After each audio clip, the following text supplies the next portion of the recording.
Hello, everybody, and welcome to Friday Night Contact here on the TARDIS Zone. And we have plenty to discuss.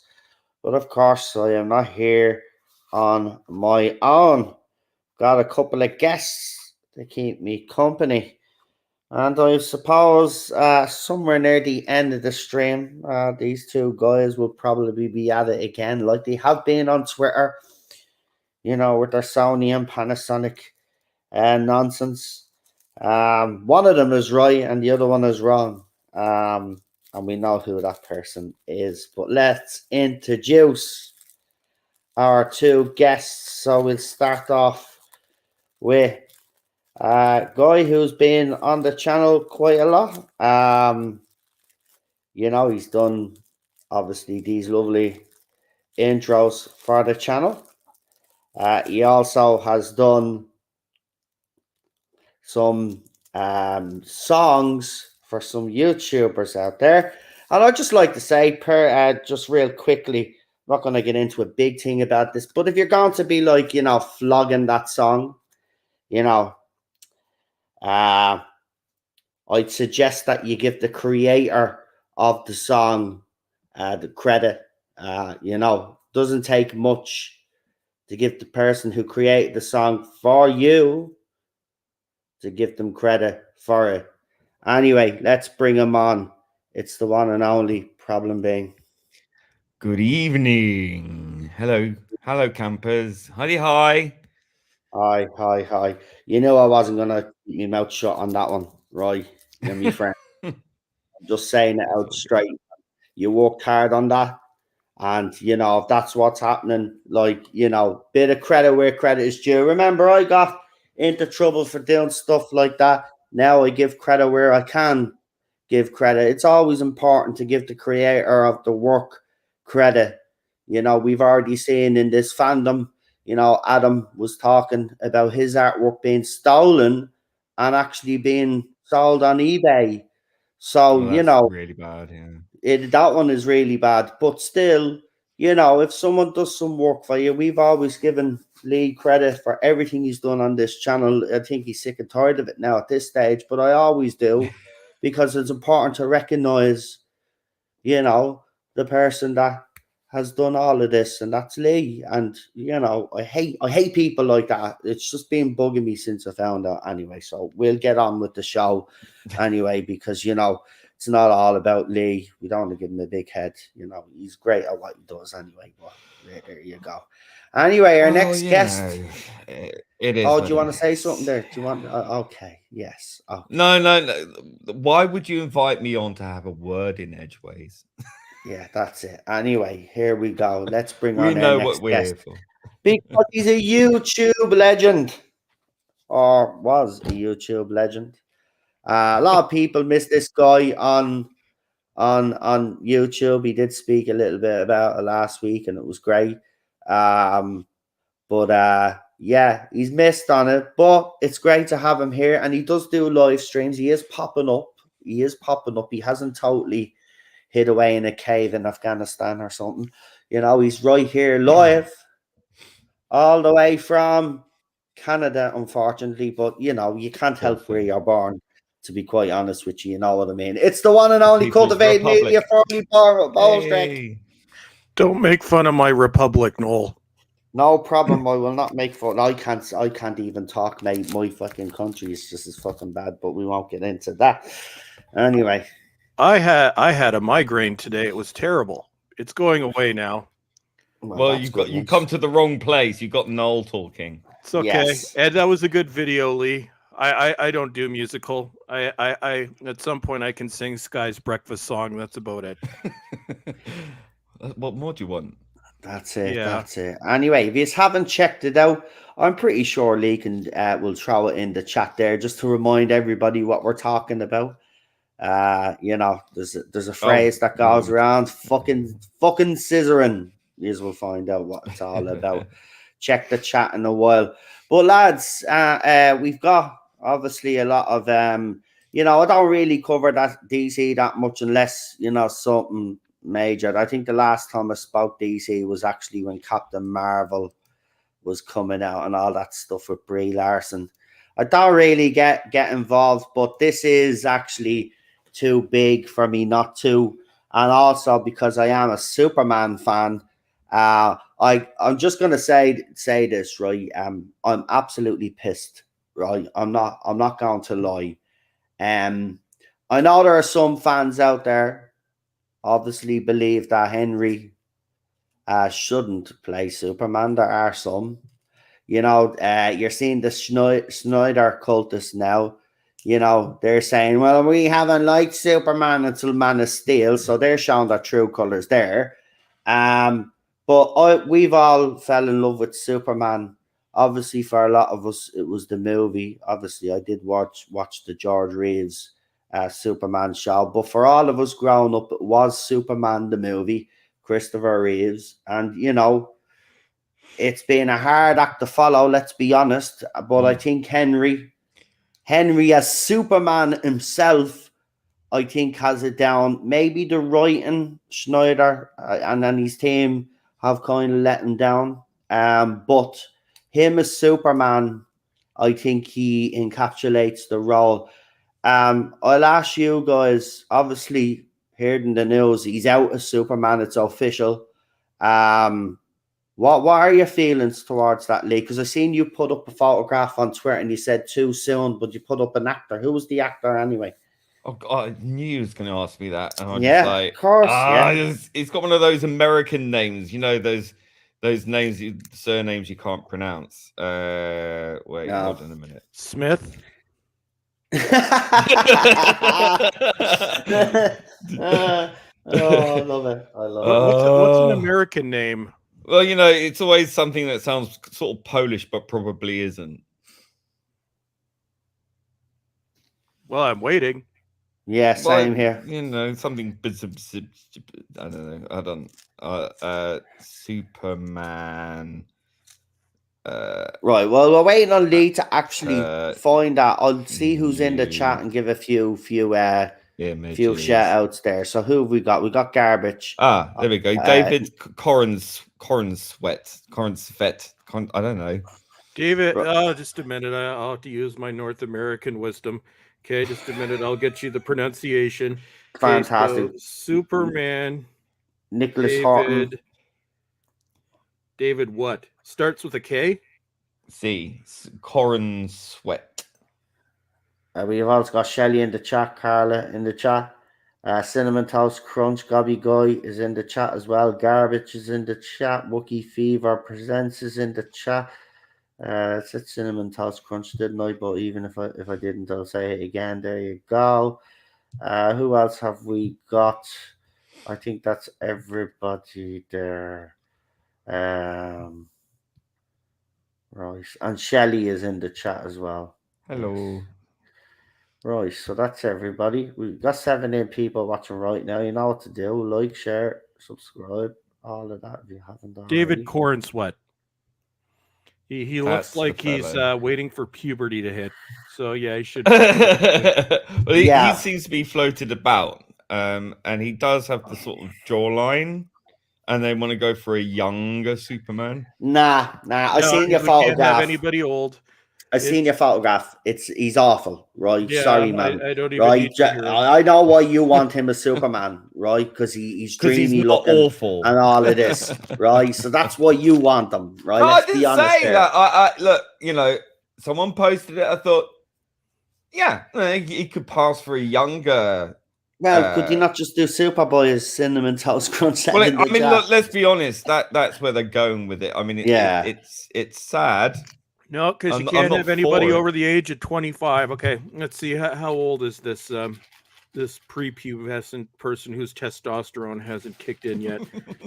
Just give me a second. God damn it, Google. Okay. Anyway, Lee, while Cultivated Media is doing that, I'll have to keep Chris. I'll just call him Chris. Jesus, while Chris is doing that, tell me, what are your thoughts on Henry being basically sacked fired? Because, you know, he reassured fans a couple of months ago, if you remember, that he was still going to be playing Superman, and now we have this development. Well, that's just typical Hollywood, isn't it? At least they brought him in to talk to him face to face rather than, you know, sacking him by email or text or something, which seems to be the modern day thing. I think it was still bad show. I mean, really, when you, I mean, we don't know. I mean, I assume that I don't know if it's been sort of for certain that he didn't leave Witcher because he thought he was going to get Superman again or not. Apparently the consensus is that he was going to leave anyway, but that's neither here nor there. There is another rumor that suggests that he left because of creative differences with the team. Now, do you think the same could have happened here? And while he was, you know, obviously James Gunn and whoever else is going to be heading this up now, do you think he kind of looked at it and said, nah, don't want to do it? Because some fans are now saying that they were always right about Schneider and Cavill, that Cavill wouldn't do another Superman movie without Schneider. I don't think that actually is the case, to be quite honest. Bullshit. I think what's happened here is they want to do their own, go their own direction. It's clear Gunn wants to go his own way. It's clear that Zaslav has given him pretty much complete carte blanche to do what he wants. Cavill, in his Instagram response, was clearly very upset. The way he worded it, I can almost imagine he was very emotional when he wrote that, but he held it together, I think, because he wrote very, I think the general word here is classy response. And I just think it's a shame. I can understand why they want to start from a clean slate, but of course we aren't starting with a clean slate. They aren't. The rumor is they're doing. We still got the Flash movie to go. We still got, you know, it's amazing that they still have Ezra Bloody Miller. But Margot Robbie is staying. Yeah, but apparently the rumor is that Matt Reeves, the Batman, that's the universe that they're going to go ahead with.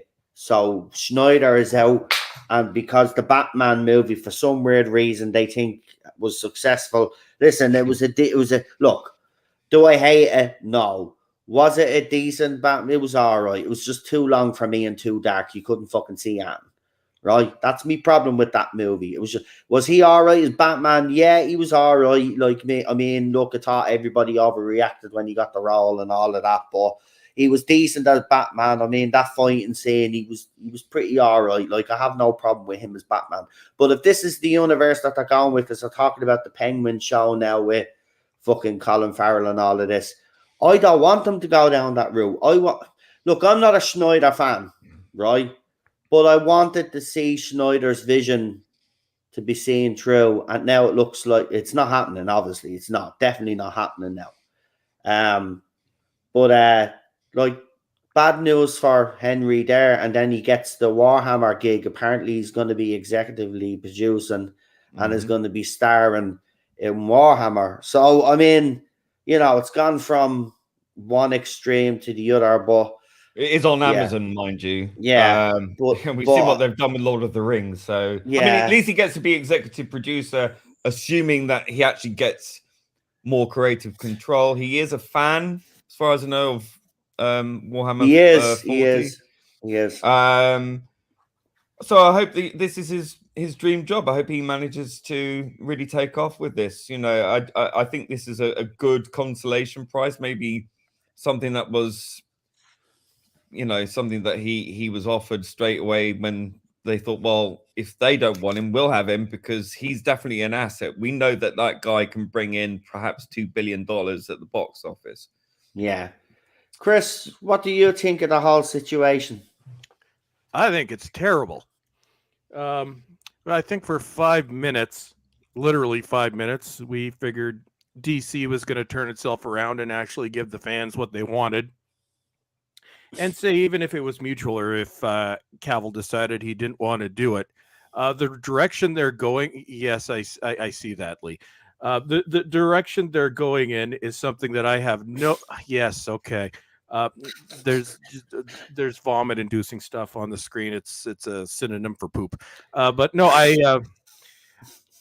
even if it was mutual, the direction they're going in, I have no interest. I don't want to see young Superman. You had young Superman. It was called Smallville. And I looked at Corn Sweater, whatever his name is. He's 29, which in modern entertainment terms is almost too old. I don't want to watch some 25-year-old. I'm assuming he'll be playing younger than he actually is, or like 20. I have no interest in that. I want to see Superman in his prime. This is not going to be Superman in its prime. No. This is going to be Smallville, although it'll be 2020, whatever, 23, 24 Smallville. So it was nice while it lasted. But, and there's also, people are saying, well, he wants a clean slate. Well, no, I believe it's confirmed that they're keeping Margot Robbie, who starred in the worst film that DC... The worst film with the DC name on it ever put out ever. Birds of Prey. I didn't mind Robert Pattinson as emo Batman. No, he was decent enough. Like, I'm not going to slate him. He actually is a good actor, but it's just he doesn't have the Bruce Wayne cockiness, which is what was missing for that movie. But it was a good movie. It could have maybe used an edit. Things like 3 hours. It was a half an hour too long, man. If that film had been shortened down to at least 2.5 hours, and the nighttime shots were a little bit brighter because you couldn't see what the fuck was going on, then that movie would have been a lot better, in my opinion. Yeah. Well, it's I would support Cavill for James Bond. That's a rumor that's been going on for a while, and there have been high-profile actors cast before as James Bond. Somebody eating? No, I hear crunching. That sounded like peppercorn. Oh, that's that's just Lee's Panasonic TV sparking. Yeah, it's probably. Cinnamon Toast Crunch has made a very astute observation there. I don't know if you can see that video essay. Oh no. Where was it? You love video essays, don't you? No comment. Oh, we starting that crap here. Listen, what was the keep on track now. Wonder Woman cancelled. Wonder Woman 3. Patty Jenkins came out. She made an L statement. I read it. Pile of crap. Don't believe her anyway. That's my opinion on it, right? I'm straightforward. You know, no bullshitting with me. I don't believe her. I think she was pushed like Henry. I think a lot of people are being pushed. But Wonder Woman 3 is not going ahead. And then she spoke about that squadron leading thing that she was supposed to be doing, which I forget the name of because, like, one of the many projects she was fired from. Yeah. So I had no interest in that. But again, are you guys surprised with what's happened here? Well, if he's going to clean house, I could see with Cavill, it's something that the fans wanted. After Wonder Woman 1984, I don't think anybody was clamoring for a third movie because that was bloody awful. I think we all watched it together for the first time on a live stream, and it was painful getting to the end of it. And that's the one and only time I've watched that film. But I could see Wonder Woman 2017 was good, although apparently Zack Snyder guided her a lot more than what was made evident at the time to basically directing the whole thing because she couldn't handle it. We saw Wonder Woman 84. This is what happens when she has full control. It flopped. It was awful. I think Gal Gadot may be out because she was reportedly asking for $20 million to play Wonder Woman in this movie, and you can't justify that when your previous movie was a critical and commercial flop. But yeah, But if she, but hold on, if she's actually, are you talking about the director? Or are you talking about a Gal Gadot? Gal Gadot. Well, do you not think she deserved it because of the first movie? Because she does kind of embrace the role. She does kind of, no, do it justice, don't you think? Me being the mean, black-hearted bastard I am, I'm like, what have you done for me recently? So it's like trying to base the success of Superman right after the quest for peace, following up on that after the first Superman movie. It's like you lost money, a lot of money on that movie. If it was coming after the first Wonder Woman, yes. But again, what have you done for me lately? You delivered a disaster. It wasn't her fault, but the movie performed horribly. So I would say 20 million, especially given the state that Warner's in right now, if they're looking to do what works. And there was a lot more demand for Henry Cavill, I think, to be Superman, and he got cut. I think there's a lot more demand for Ben Affleck to do Batman, and reportedly that's gone out the window too. I think if they're recasting everybody else, so does that mean that Michael Keaton and poor fucking Brendan Fraser now is out? Oh, poor Brendan Fraser, that poor bastard just can't. I mean, like, I know that's what I mean, because he was supposed to be part of the DC universe, and now he still could be. They could recast him as someone else. I'm like, he, reportedly in that disaster of a movie, he was one of the few bright spots. Michael Keaton, I have kind of gone back and forth on this, and one of the arguments that I'm seeing on this is we're tired of seeing. We don't want to see young Batman. We don't want to see old Batman. We want to see Batman in his prime, which would be Ben Affleck. Same thing with Superman. We don't want to see young Superman. We don't want to see an old Superman. We want to see Superman in his prime, which is the Superman that most of us remember. So it's at this point, it's out of the realm of possibility for Michael Keaton to do a new Batman movie given his age, other than it be retired Batman and obviously all the physical stuff you need a stunt double for. I think, say, maybe it had happened 15 years ago. Yeah. At the most recent, I think Michael Keaton. But see, this is what pisses me off. And I will say Gal Gadot is, she was a good Wonder Woman, but if the financial argument, I can see that as well. Yeah. But the problem is they have perfect second best casting for Superman was Cavill, because nobody will ever touch Christopher Reeve. The guy was Superman. You have the best. I think two of the strongest actors for both Batman and Superman, and I think it would be worth the risk to bet on both of them. Like Ben Affleck, he's mid-age Superman, but he's not ancient. I think he could still be Superman in his prime. Cavill he's 5 years younger than I am. He's 39 years old. He's at the prime of his life. He is the Superman. I can't see anybody else playing him. And I think had they, look at it this way, I think had they done Wonder Woman 3, I think it's questionable as to how it would do given the performance of the second movie. If they did Superman with Cavill, well written, well directed, and yes, James Gunn is a good writer. I could see him writing a decent movie. If you had a good movie with Cavill, it would blow everything else out of the water. But hold on. Here's the thing, though. Right, I'm gonna throw this out there, but James Gunn wouldn't be directing a Superman movie. Could, but because you know who'd be directing it? Do you know who'd be directing it? A fella that's been wanting to do a Superman movie for fucking decades. J.J. Abrams. J.J. Abrams. He will do. Here's the other rumor, Noel, because Zaslaw is. If that becomes true, he is trying to save it. That here, J.J. Abrams. I don't. Abrams is the guy's name is Poison because he's known as the person that ruined both Star Trek and Star Wars.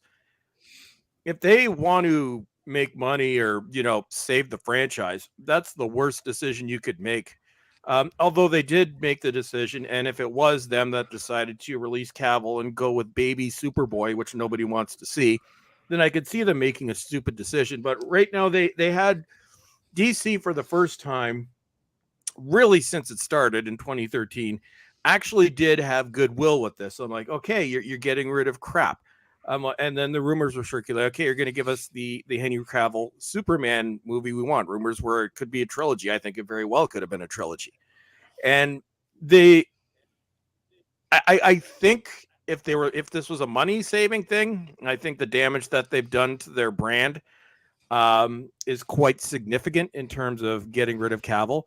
Say had they made the same announcement with Gal Gadot, she's good in the role, but I think there are other actresses out there that could do it just as well. I think that Cavill really, as what everybody sees right now as the definitive Superman, is not replaceable. I think the optics are horrible. Like just look at Twitter. I'm like, this is blown up, and not in a good way. It's you have to. What I used to have my PR disaster series back when I did the YouTubes back in the day. This would have been one of my PR disaster videos because this is just an absolute train wreck. If you want to make money, you want to give the fans what they want. And not only that, Cavill has proven that he's not swallowing the modern day crap. He's one of a handful of actors that don't. He's won more people with that than he's lost. I'm like, do you think that may be why? Do you think maybe that's why they didn't want to go with him, because he doesn't fit the mold, that he's not on board, that he is a bit of a fanboy himself, that he stood up for fans, and that just doesn't fly in Hollywood anymore, does it really? Well, the problem is then they're screwed, because we've seen really. Well, we know that. How long ago was 2016? So yeah, about 6-7 years where they've been shoveling this crap. I'm like, how many studios are on the verge of bankruptcy right now because of the crap that they shoveled the past few years? The whole idea of entertainment is to give people what they want. Well, yeah, it's like I keep saying back in 2019 on live streams with both of you several times, I said, okay, I see this coming to an end. This can't go on much further. Here we are at the end of 2022, and we've got what they did to poor Tolkien, Willow, which might be I won't watch it, but what I've seen of it is one of the worst examples I've ever seen. I'm like, it just won't stop, and sadly, I don't think it will stop until some of these studios go bankrupt. Like it's a horrible decision. It boggles the mind, and like I said, my own tweet, unless there is a really damn good reason, it's unforgivable, and they deserve to fail. And I think the only reason that's justifiable is if it came from Cavill himself, where he decided, okay, I don't want to do this anymore. That's the only reason it's justifiable. If your reason, as Gunn said, was he wants a young Superman, I'm sorry. That's like I'm done with the MCU. I'm done with that British franchise. And I'll be done with this too. He's not reading the room, and this is something that clearly seems to. This is something that clearly seems to rub Hollywood up the wrong way. They want to be the ones dictating the terms to us, and we ain't buying it. And the trouble is, they still believe that they know best. It is this sort of nanny state mentality that seems to permeate throughout Hollywood. This, I know I use this word a lot and I get berated for it, but it's sanctimony. It's sanctimony because they have the belief that they are the moral arbiters of the world, or at least they're trying to push that image, because what has been going on in Hollywood over the number of decades that they've been brushing under the carpet for God knows how long. So I find it really strange that, when they want to push this moral authority over the rest of us, that they hire some of the most deranged, demented people that I can imagine to bring about this current demise, thinking that they know best. It's like, well, this is a cult, effectively, that's running Hollywood. Yeah, but hold on. How can they justify getting rid of all of that, Lee, right? And justify, right? You're saying, I get what you're saying about the audience, right? They're trying to dictate what we watch and all of that, right? But then... Yeah. You see, how can they justify it, all right? So they got rid of So the new fella comes in and says, right, listen, I know it's being bad, right? So he gives the whole fans a speech that he's going to clear up shop. So we get rid of Batgirl, right? The Batgirl movie, which everybody saw the trailer of, and it ended up being the cringiest thing we'd ever bleeding fucking seen. But how can they justify, right, doing all the things that they're doing with Henry, with Patty Jenkins, and all the others that they're probably going to get rid of, but yet they stick with Ezra Miller and the Flash movie? Even Aquaman apparently is out, right? Amber Heard, after the second one out, it's done. Amber Heard is obviously done as well. But how can they justify all of that? Well, they don't have to justify it because I don't feel that they have to. As I say, this is the mindset that we're dealing with here. They know better than us. That's their thought process. So that's it. And it's really down to the audience to keep punishing them all the way to the bank. The reality is, as Chris said, was that we know what we want because the fans know the source material better than anyone in Hollywood. Hollywood has a sort of tendency to look down its nose at these franchises. That's why they always try to give us what they think we should have rather than what they think we want. Because they don't get it. They think it's silly stuff. They hire people like Gunn because he's sort of, you know, one of the you know, the mean girls at the table who's kind of a bit nerdy and knows the stuff and all this kind of stuff. I mean, I think he does have some of that, you know, nerd stuff in him.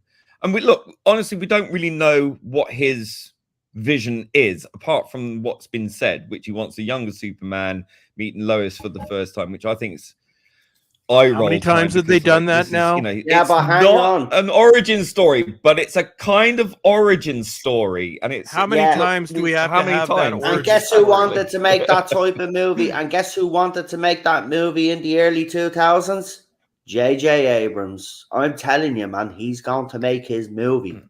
I'll bring back Nicolas Cage as Superman. We'll get the movie we never got. I actually wanted to see that. I wanted to see that movie too. I mean, the suit and everything, the costumes that we seen were mad looking. I mean, I don't know if it would have worked, but it probably wouldn't have. But it's Nicolas Cage. It never would have been boring. But I think that's one thing though. With what Gunn said, like just within the past week, like we're at jettisoning the stuff that doesn't work. And we're keeping the stuff that works. Well, the problem, again, is that there's very little, like Marvel up until phase 4, but for the better part of a decade, there were some elements, Captain Marvel, that didn't work with the MCU, but for the most part, it worked.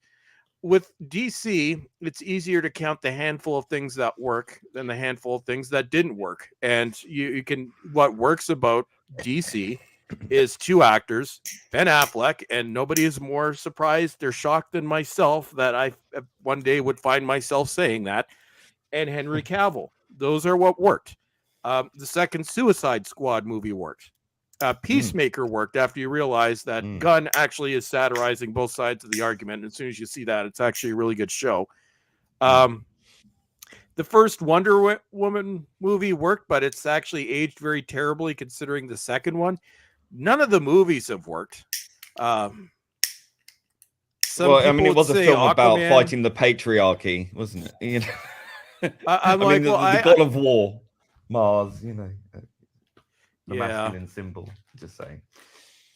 Although I will say that their worst movie is still Birds of Prey, which is one of the worst movies I've ever seen. I've never seen it in every level. But that's what also pisses me off. I'm like, Margot Robbie.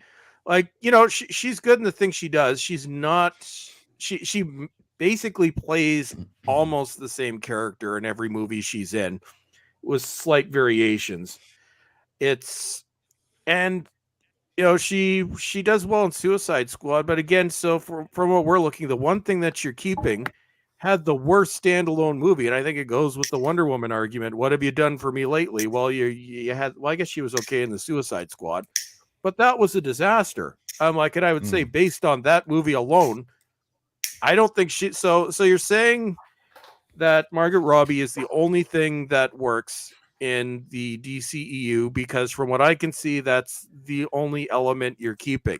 I'm like, well, then why not just give Ezra the cult leader, or McCult,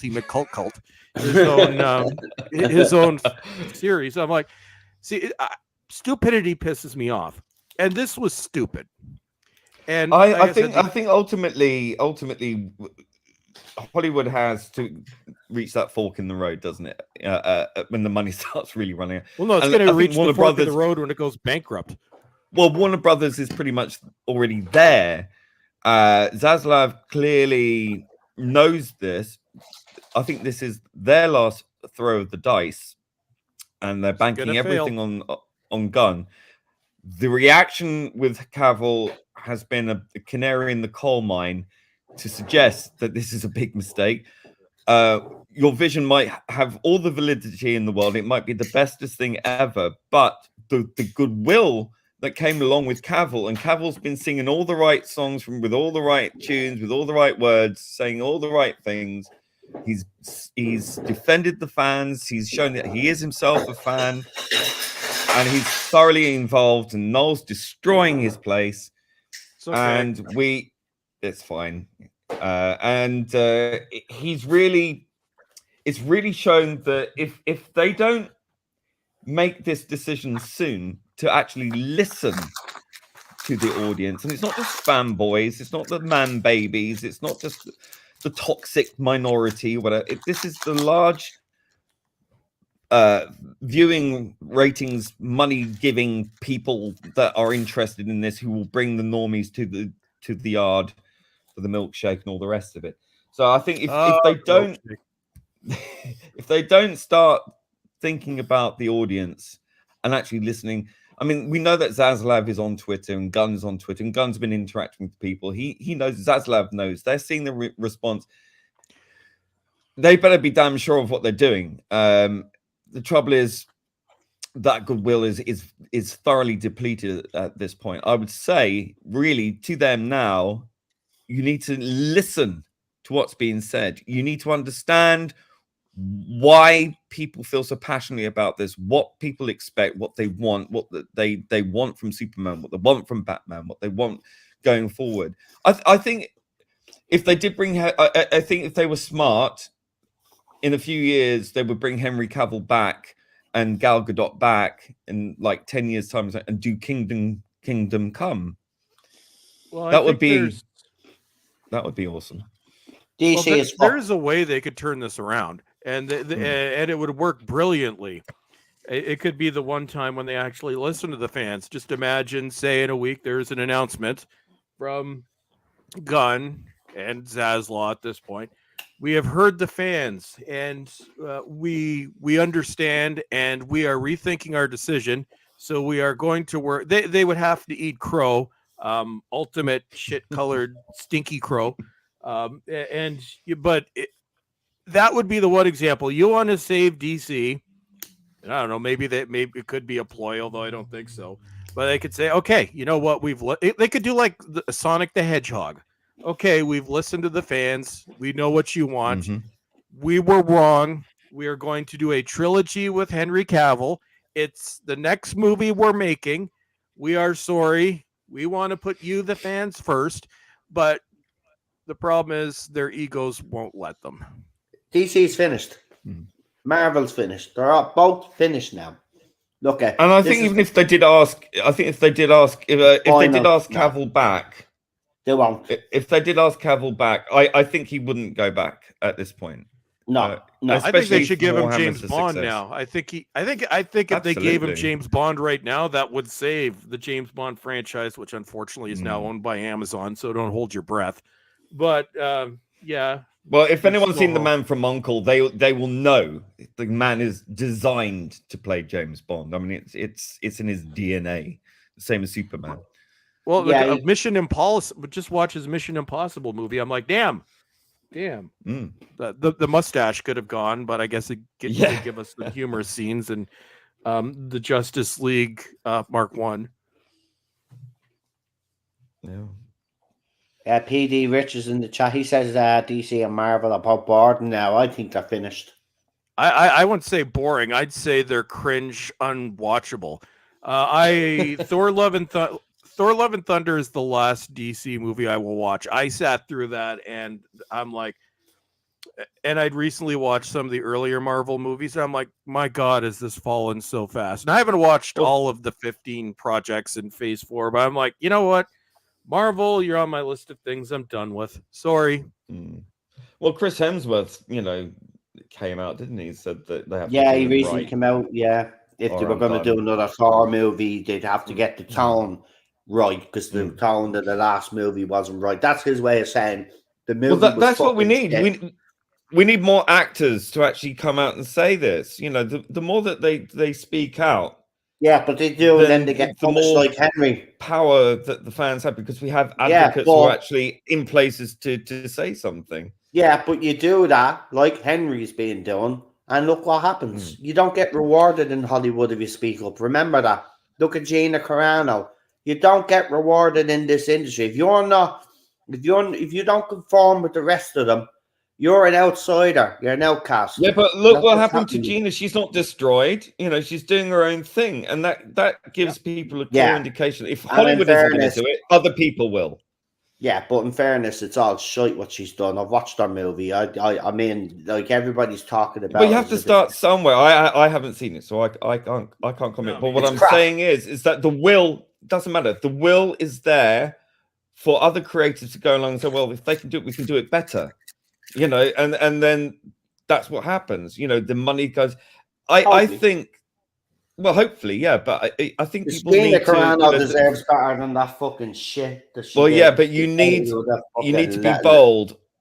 You need to be bold. You need to not be afraid, and take the opportunity whilst Hollywood is virtually on its knees, is to give it a good kick in the arse. And if nothing else, it will make Hollywood better. Yeah, we've been saying that for decades. Now, come on. But it doesn't take it doesn't take overnight. It has to be a process that takes time, and it takes money, and it's a lot of money involved. But then again, look at the Joker, a very successful Warner Brothers film, done on the cheap, and it made a shit ton of cash. And now they're milking it. With a musical. Well, that's what I'm saying. You don't need they're making a musical of what? to make a good film. The Joker 2 is going to be a musical. Did you not hear? Oh, yeah. Oh, that. Yeah, do you know who's playing Harley Quinn? Lady Gaga. Oh, lordy. Listen, I'm going to say something here, right? That movie was a one hit wonder. It didn't need a sequel. It didn't need a sequel. Doesn't need a franchise, but they're going to do it anyway because they want to milk it because they saw a little bit of success there. Because success is hard for them to come by, as they saw a lot of success. But the problem is they don't realize the reasons it was successful. And current disaster Hollywood, I'm like, it wasn't that long ago where they would still give us decent stuff. And DC is one of the best examples of this. After the poop fest that was Batman and Robin, the fans wanted Dark Batman. And what did they do in 2004 when they filmed the movie and released in 2005? They listened to the fans. I'm like, we want Dark Batman. And we got a brilliant trilogy. And that's what makes me really mad about DC. They had the best start, and they pooped the bed right away. At least Marvel had a decade. No, you're right. DC did have the best start. That trilogy alone, that fucking Christopher Nolan trilogy was just brilliant. And I thought an absolute masterpiece. But as soon as Chris Nolan, he executive produced the Man of Steel. But I think after that, then he bowed out, and then as soon as that happened, that was it. DC is gone. It's finished. Before Zack Snyder, they wanted Christopher Nolan to run DC. And just imagine what it would be like now had that happened. But he didn't want to be typecast. I'm like, he did his 3 Batman movies, and he wanted to go on and do other things. And the other movies he's done since have been absolutely brilliant. Even though I'm still trying to figure out exactly what's going on in Tenet. One of these days I'll figure it out. But no, he wanted to do his own thing, which kind of sucks. So Zack Snyder was brought in. I think the problem with Snyder's vision was so much studio interference, which culminated in Justice League Mark 1. But it's because Snyder's also a visual director. You know, he's a very visual director. Snyder, that's what he is. He's good at that. That's the only side of style over substance. Yeah. But Snyder and Gunn work well together because Dawn of the Dead, the remake, which is probably my favorite remake, was written by James Gunn and it was directed by Zack Snyder. But you need that kind of duality, you know. Exactly. Sometimes when you have just one of the 50% of that team, it doesn't always work. You know, you need the other but James Gunn, to his credit, as you have said, he has made some decent pictures. He has. He does have a track record. He does have a track record. The only problem that I have is I get that they want to show fans a clean slate, but what's the harm in listening to fans when they say we want Henry as Superman? There's certain things that we did like in the Snyderverse that we'd like is to find a way around to keep them. Do you know what I mean? But there doesn't seem to be any leeway or negotiation. It's like it's gone. That's it. End of story. This is what we're now giving you. It's like, as you said earlier, read the fucking room. DC have an opportunity here. I actually think this is an opportunity, because I think they fluffed their lines a little bit after the Christopher Nolan trilogy. Anyway, I think they did start fluffing their lines quite a lot. So this is a chance for them to actually, start from scratch and actually get it right. But from everything that we're hearing right now, it looks like it's going to be even more of a mess than it was before. You can't keep some things and then take out some things and try put the pieces back together. That's not how a jigsaw works. You need all the pieces in place. If you start removing stuff, it's not going to work. So best thing to do is you've already cancelled the Batgirl movie. You cancel the Flash movie, right? And you cancel all the projects that you had planned. And you just all sit down and say, right, we're starting from scratch. Henry, you start off again with Henry. You do a decent fucking Superman movie with Henry. Then you do your Wonder Woman movie or whoever you want to enter the next character you want to introduce. Do it kind of like Marvel, the way Marvel did it, but obviously do it better, right? And then you build it up from there. But they went all over the bleeding place first time around. And as you said, Marvel had a 10-year head start, but DC did have the solid.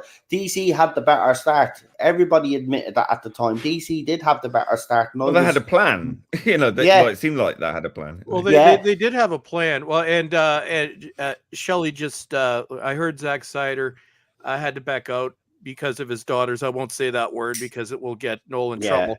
Well, no, that's exactly what happened. Although the movie was pretty much done, he had a horrific personal tragedy that we wouldn't wish on anyone. And what DC did was just reprehensible, where they're like, okay, so now we can bring in our own vision. So they brought in Hansy McWhedon, who's got his own issues, to put it mildly. They brought him in like, okay, so this is what we want. We want it to be an MCU film. Well, you're not. That's what he tried to do with the Justice League, and you can't do that with the Justice League, though. Zack Snyder has never watched that cut.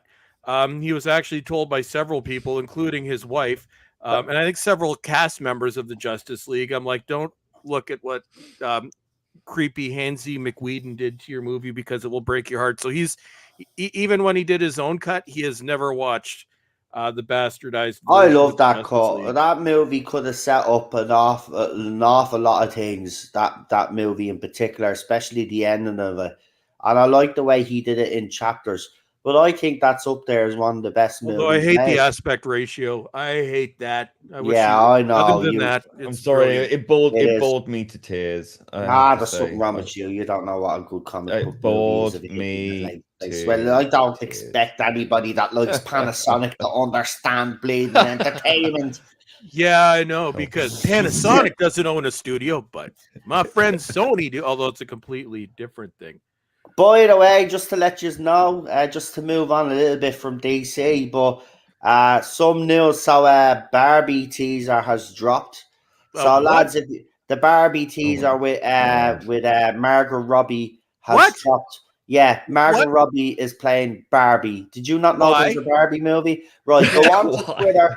Right, what I want you guys to do now is go onto Twitter and type in Barbie trailer and have a look at the trailer off screen there for a Okay, second. I'm gonna mute Right. it so I don't get you Yeah. flagged. Right. Okay, I'm now curious. I'll be back. Yeah, and Lee, Okay, you me do too. the same as well. Okay. Pause yourself, mute yourself there as well, and I'll talk to the guys here about the trailer. Right, so it starts off with this whole thing, right, of at the beginning of time, little girls had dolls, baby dolls, and some mad music. And you know the music, the music out of is it a Space Odyssey? They use that music. And then it goes into this mad thing. Then a big Margot Robbie Barbie just is standing there, and she's joined, and the kids are small for some weird reason. And then it goes into the bit of the trailer, and it's cringy as hell. It's the worst thing I've ever seen. Of course, for Doctor Who fans who are interested, Ncuti Gatwa is obviously in it. But this trailer, and I know it's only a teaser, but this looks absolutely desperate. Desperate. And there is another movie trailer that came out that I'll be interested once I get the reaction of this trailer. I want to get Cultivated Media Chris's opinion on another trailer that's come out as well, a horror franchise that, you know, came out in the 90s. It has a new trailer. I want to get his opinions on it.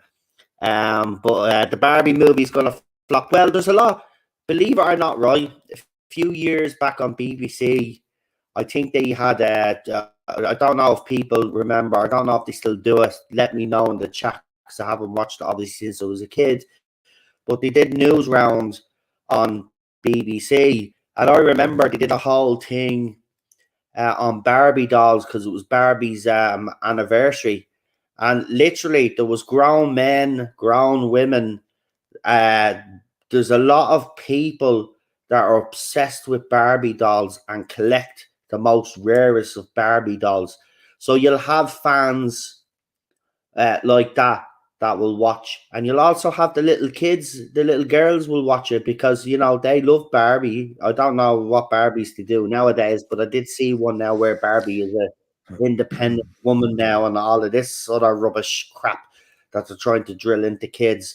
But it will have fans, but it's not going to be a movie that I don't think is. I just watched it.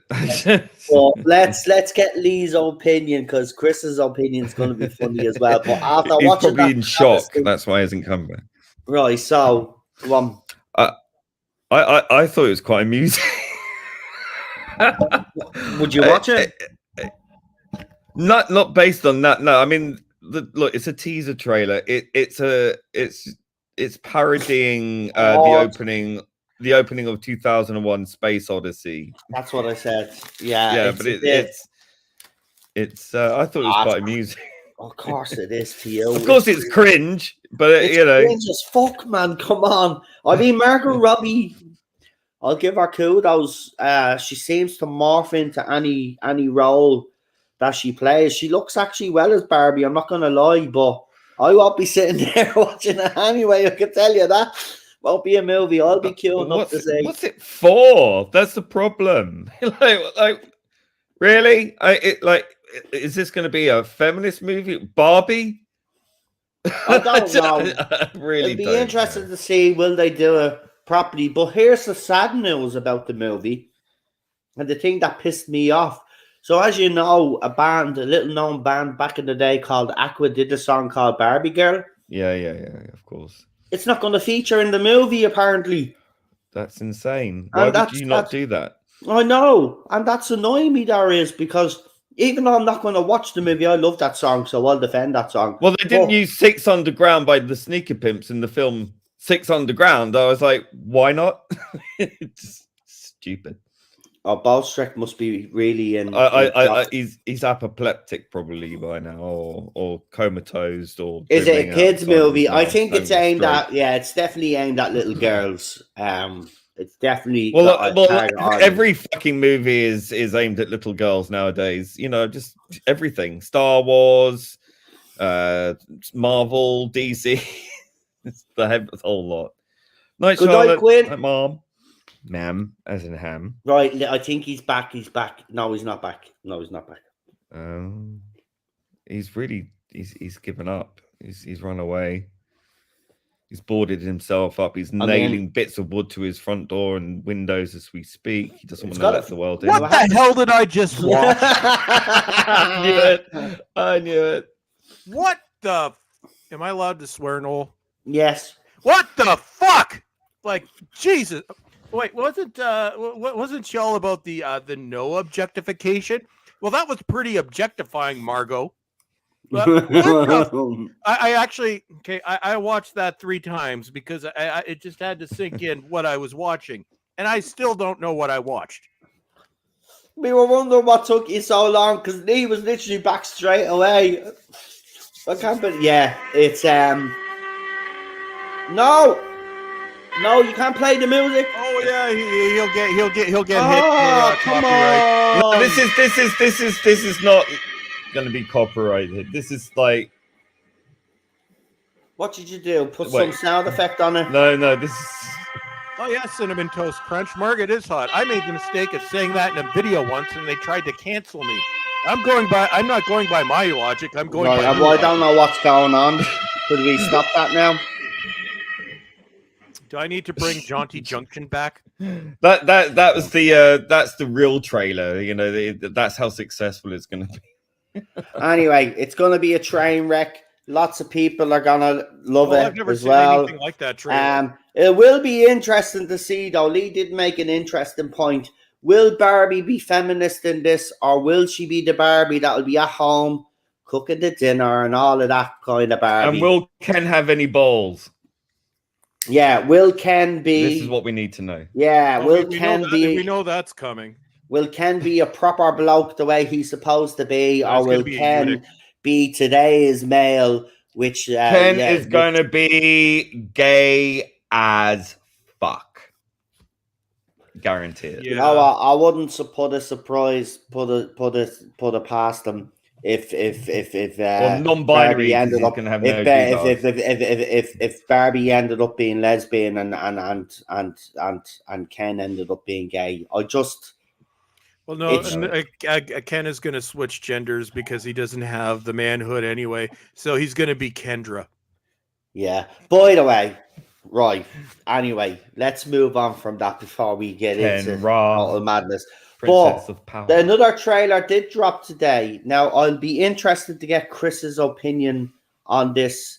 Lee, I don't know where. Watch another one of your trailers. Lee, I don't know where you stand on the Scream franchise, but Scream, obviously, that franchise has been rolled out to death now, in my opinion. But they've released a new teaser trailer or a new trailer for the new upcoming Scream, and Scream is going to New York now. Oh my God, are they actually doing Jason Takes Manhattan? Go and check out the trailer and let me know what you think, and then I'll give you my thoughts. So go and check the Scream official page. It could be Scream in space where no one can hear you scream. Okay, give me a sec. I'll be right back. That's the tagline, by the way. So Lee, you've obviously seen the trailer. Yeah, then so you guys do a song. I was joking. Are you serious? And I'll watch this. What? I'll be back. I was joking. Are you serious? No, that is the tagline. Fuck off. Fucking hell, really? My God, you need to work for them, man. What the fuck? Are you serious? Are you serious? No, you're taking the piss now. I'm serious. I just made that up. You go and check it. You'll see. Oh my God, man! It's not. That's exactly what it is. I think. Yeah. Fuck off. No, I'm not messing. Have a look. It is. I think. In New York, it's that nobody can hear you scream or something. It is, or something like that. He's on a train. Ghostface is on a fucking train. You're shit. And he's scared. There's a few ghost faces on it, right? But there's one in particular that's obviously the killer ghost face. And then they do the whole thing where the train lights go off and then you see blood on the mirror. And then you realize that someone's being stabbed and then ghost face rushes over and puts his hand over her mouth. And then basically, that's the tagline. How the fuck did you... You're a psychic. Give me the lotto numbers.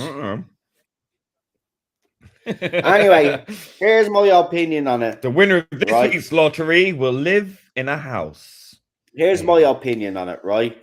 Obviously, the last Scream movie apparently did okay. I haven't watched it yet.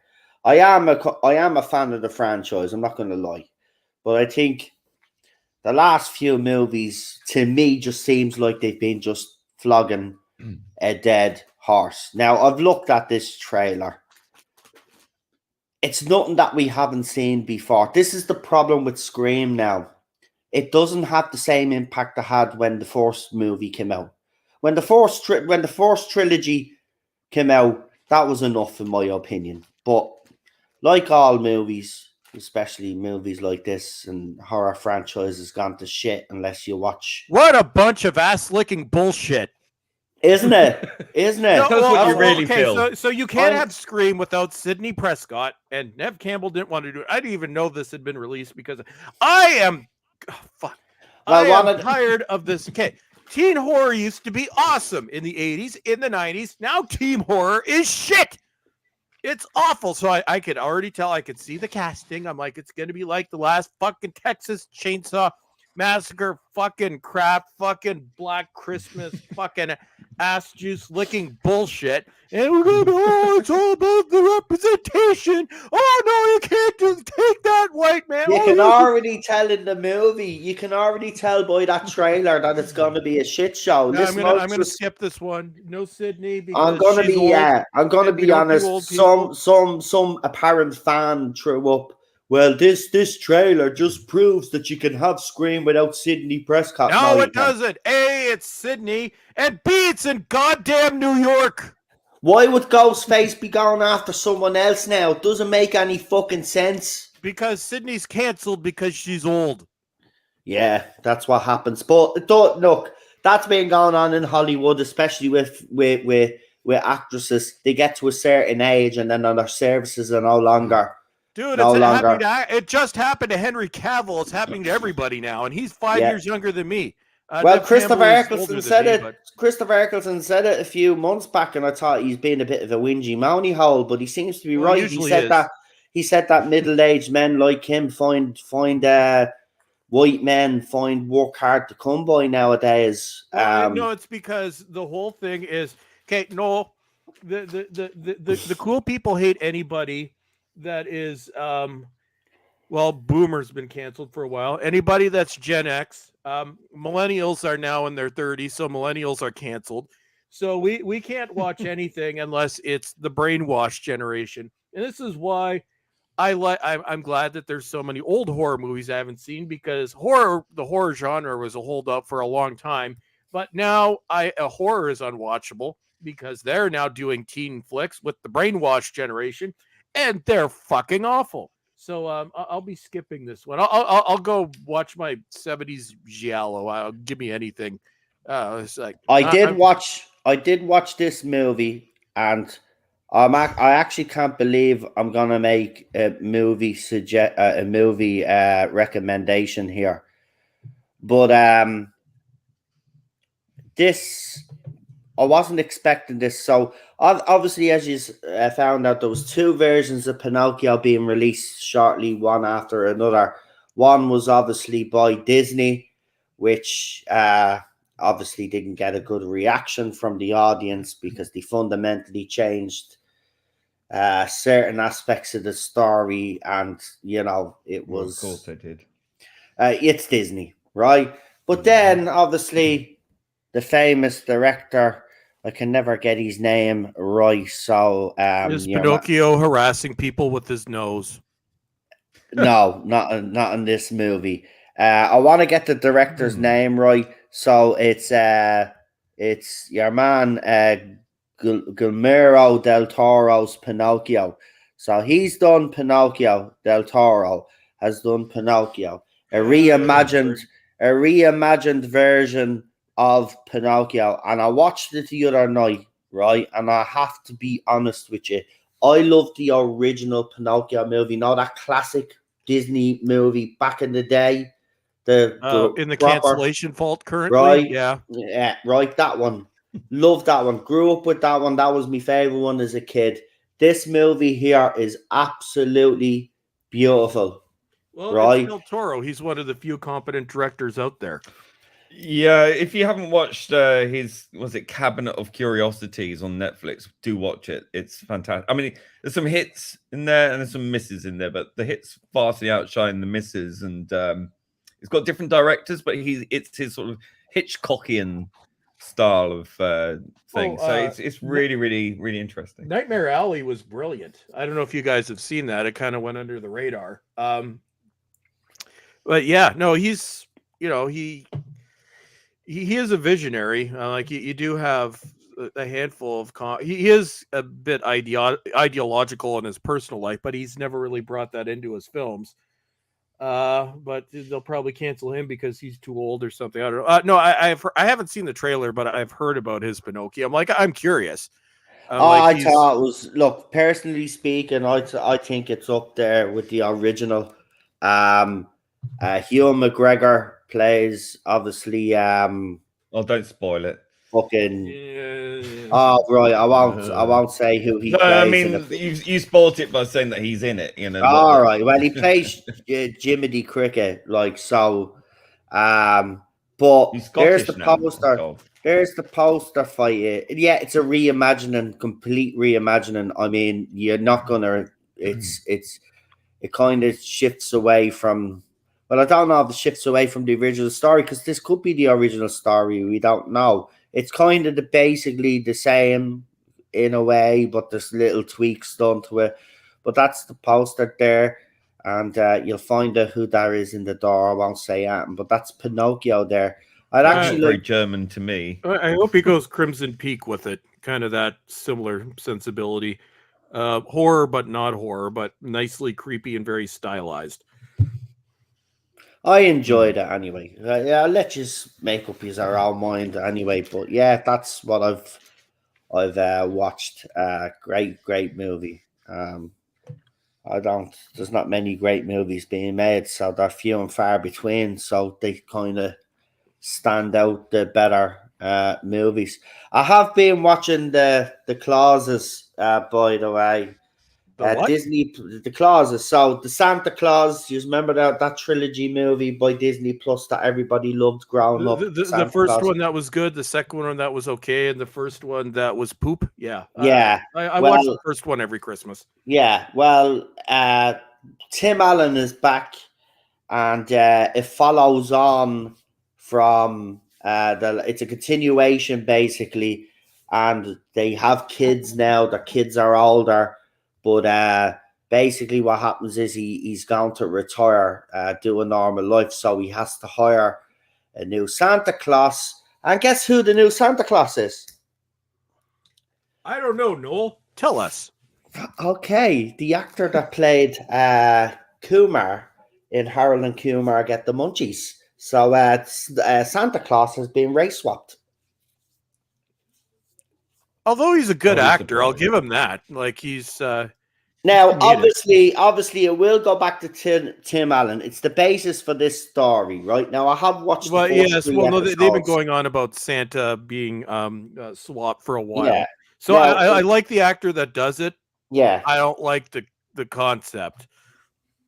Now, I have watched the first 3 episodes. I will admit, and I have to say, I'm very conflicted because I love Tim. It's Tim Allen basically, right? Because I love Santa Tim Claus. Allen is not woke, dude. He's he had his show that he ran for like a decade after Home Improvement. That was about being not woke, which ended up being canceled because it was very conservative. The irony. He's still very good in it. I love Tim Allen as an actor, so this is why I'm watching it. And I do like Yawan that plays his wife that was in the 3rd movie. She's back as well. Apparently there's going to be cameos in this as well. His son showed up as well in the episode.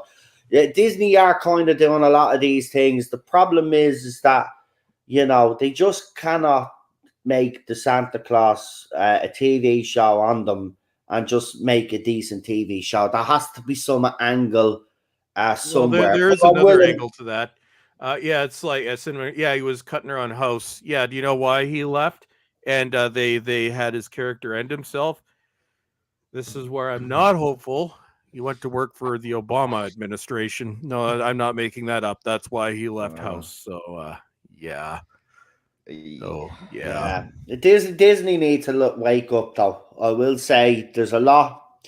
They are doing some good stuff, but the problem Well, is they think that they are it's awake. good. But That's no, why they're they awake. are. No, I listen. I watched some stuff on Disney Plus. I don't have don't ask me. I watch shows that are on Disney Plus, right? And there are some that I enjoy, right? Now, there's very little of the way of the usual stuff that goes on in other stuff that they do. But the problem is because Well, no, you have Disney they do Plus big Star. franchises like Star Wars, for example, that overshadows everything good that they do because that's the big main thing that they put all the money into. So that's what people focus on. But Disney Plus are making some decent stuff. It's just with Disney Plus, they're as bad as Netflix. There's so much shit to sift through that it's very hard to find the good stuff. But if you're willing to look and browse through, you will find some good stuff on Disney Plus. It's Well, I can just tell there's you not why. enough of it. Well, no, in the UK and Ireland, you guys are like us. You have Disney Plus Star, Yeah. which is different than what they have in the US. The good shows on Disney Plus outside of the US are actually Hulu shows, but we get them on Disney Plus. There was the Elizabeth Holmes movie earlier this year that was, I thought, done really well. There was the Michael Keaton opioid movie, which I thought was done exceedingly well, but I haven't logged into Disney Plus in months. I'm then they just raised the price again, so I may end up canceling it. Yeah, But I was Netflix given is Disney Plus. I was given Disney Plus free with my phone contract, and I never used it. Like the trial thing. I've watched the first 3 episodes of Andor because I said I would for a live stream, and it made me sleepy. I think it made us all sleepy. I got halfway through Obi-Wan or Kenobi or whatever it was called. After I gave up. It was like the episode after that god awful. Oh, that's Chris, mad Chris, because yeah. me and Cheryl Chris, watched you have the to first watch 3 Larry. episodes of that. Oh, you bringing Barry up again? No, not Barry. Oh, yeah. Larry. Larry you told me Kenobi. to bookmark that at one point. Was that Amazon? Or no, was that Netflix? No, it's a YouTube channel. I just type in Larry Kenobi or something. It's someone who's taken edits of Kenobi and spliced together some new audio, and it's really funny. Like they've taken the piss out of it. Brilliant. Yeah, Disney have felled the ball when it comes to Star Wars, and that goodwill that they had originally, they'll never get that back. That's the thing. The company's reputation is ruined because they thought they could do better Star Wars than George Lucas. Look I'm gonna say so because I'm not a Star Wars fan. I'm more of a Trekkie anyway. I have watched all the Star Wars movies, but I wouldn't consider myself a fan. But I'll just say something here that no Star Wars fan would dare say. Right? The bottom line is that, George Lucas got lucky with that franchise. Okay? And there wasn't people around him. We probably would have got a lot of a worse franchise than we actually got. Because then when you actually see when he was left to his own devices, we got the prequel trilogy, which in fairness is a CGI mess. The Attack of the Clowns is too long. The Phantom Menace is okay. It's half decent. The last one is probably my favorite one. Well, the last one's awesome, but Noel, yeah, there are clips that you can still find of the original edit of the original Star Wars before he had help. It also includes the original voice of Darth Vader. Yeah. It's not talked about much, but Star Wars, like the original movie, the cut was awful, like awful. We're talking like makes what's a really bad movie? I can't. Howard the Duck. No, we love that movie. Shut up. No, you love that movie, but let's be honest, it's a shit movie, right? So Howard the Duck. It makes Corman's movies look good. We'll go with that. It's awful, like awful. It's a movie that was saved in editing. They redid Darth Vader's voice. They redid all of Lucas's stupid editing. They reshot some stuff. They redid the score with somebody that didn't sound like they were vibrating a keyboard, and it went a lot better. But no, they should have seen that, and that's why he had much less control over episodes 5 and 6. But yeah, the original Darth Vader voice is hilarious, though. That's what I mean. So look, It's Roger Corman does let's Star be Wars. honest with you. He got lucky. He sold it, right? Okay, you know what it became. Obviously, when people stepped in and gave him a hand, we got a decent trilogy. Let's be honest. Return of the Jedi is probably the worst one out of the three. But the Ewoks are so cuddly. You just I know, but you want to punch them in the head. But seriously, they're cute. Everybody right? loves an Ewok. But seriously, teddy bears. Come on. There was no need for them. That was a waste. We were all kids when it came out. We loved the Ewoks. We didn't really love the Ewoks that much, and we got older. I found Return of the Jedi boring anyway. That's where I stand on that movie. Yeah, I don't like that movie. Out of the three movies, I'm not telling you a word of a lie. Out of the original trilogy, that's my least favorite. The Empire Strikes Back, obviously, the first my favorite. Then we got obviously Star Wars: A New Hope, and then that movie is right down the bottom. I'd even put Rogue One ahead of it. Oh, he's gone quiet now. I was thinking. My brain blew up for a second. I'd even put Rogue One ahead of it. Seriously. Oh, no, Rogue One is a good movie. The characters aren't the best, but it's the only Star Wars released in almost 2 decades that's watchable. Disney, that's the only, seriously, out of all the things that they've done with Star Wars, right? I do like The Mandalorian. I know people give me stick for that, but I do. That's just my personal preference. It's the second least terrible, but no, we know you love The Last Jedi. Right. But the thing about it is, well, now you have to no, I don't like The Last Jedi. Will you stop, man? Jesus Christ, that's the sequel trilogy. Oh my God. Look, all right. I'll just go very quickly into this. When I saw the first movie, The Force Awakens, originally, like a lot of people, I actually thought, you know what, that was a pretty decent movie by JJ.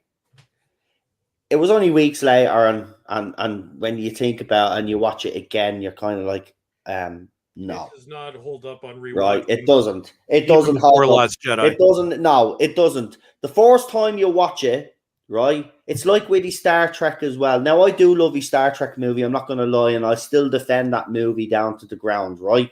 But I did find that the first time I viewed that movie, I enjoyed it the most. Since then, I haven't enjoyed it as much. That's what JJ does to you, though. He gives you all this flash and bang, you know, all of these, you know, what do they call it, mystery boxes or member berries and all of this, right? And the writing is absolutely shit, but he distracts you with all of this other crap that's going on that you don't realize that the writing is actually shit. Oh, it's aged terribly. But then when Han Solo died, I have to say, I'm not a Star Wars fan, as I said, but when he died, I was gutted, man.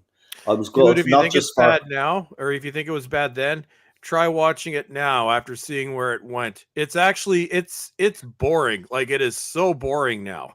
Like, sleepy time. If you need a sleepy pill, watch The Force Awakens, because you know it all goes nowhere. That film had potential, and I mean, look, it should be called A New Hopelessness. With the Disney money behind it, though, you saw the potential of what a Star Wars movie would look like today with the modern CGI and all of that. It's just they didn't deliver on the right. Well, it was 2015, so it was like 1 year before everything went completely to hell. Actually, I guess Rogue One was too, because it was released in 2016. But everything after those two movies are in the current era of hell. So they maybe could have done something with it, but we can see how it went sideways. And then we ended up with The Rise of Skywalker, which is just a mess. It's awful. I've actually watched the scene where Luke is up on that fucking precipice or whatever he's fucking sitting on, and then he disappears, and I was like, oh my God, did they just... it didn't register with me at first what they actually had done. But then, as soon as it was out, I said, they've just fucking killed Luke's... What? What?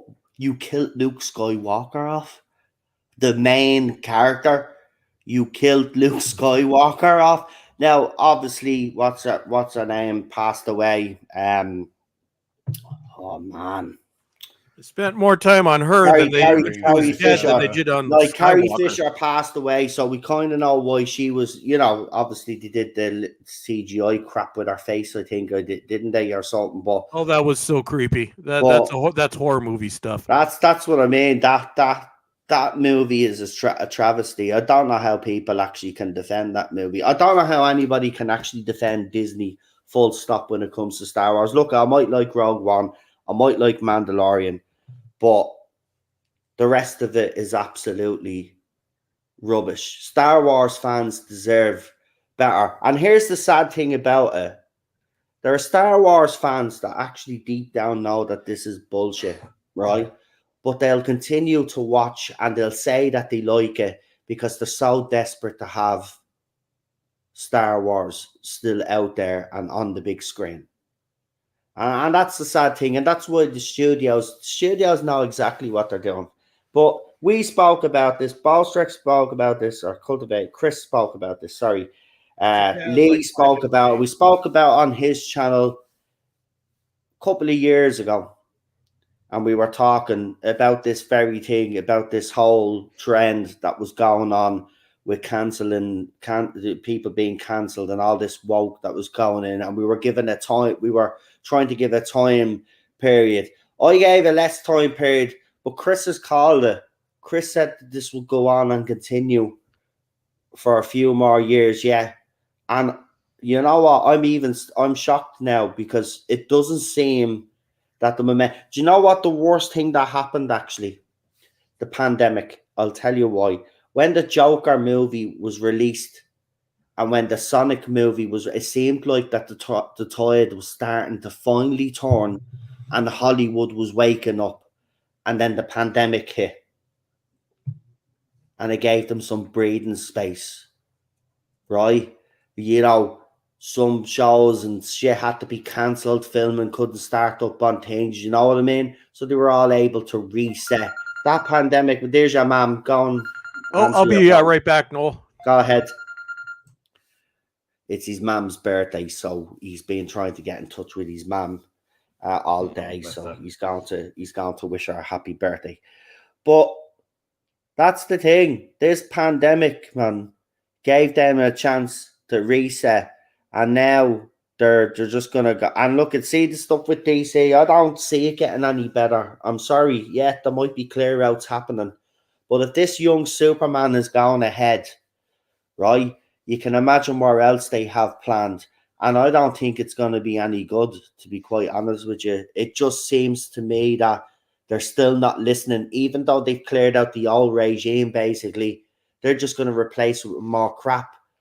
You know what I mean? They haven't even listened to fans. If James Gunn and your man that's heading all of this change is actually really listening to fans, they wouldn't have sacked Henry.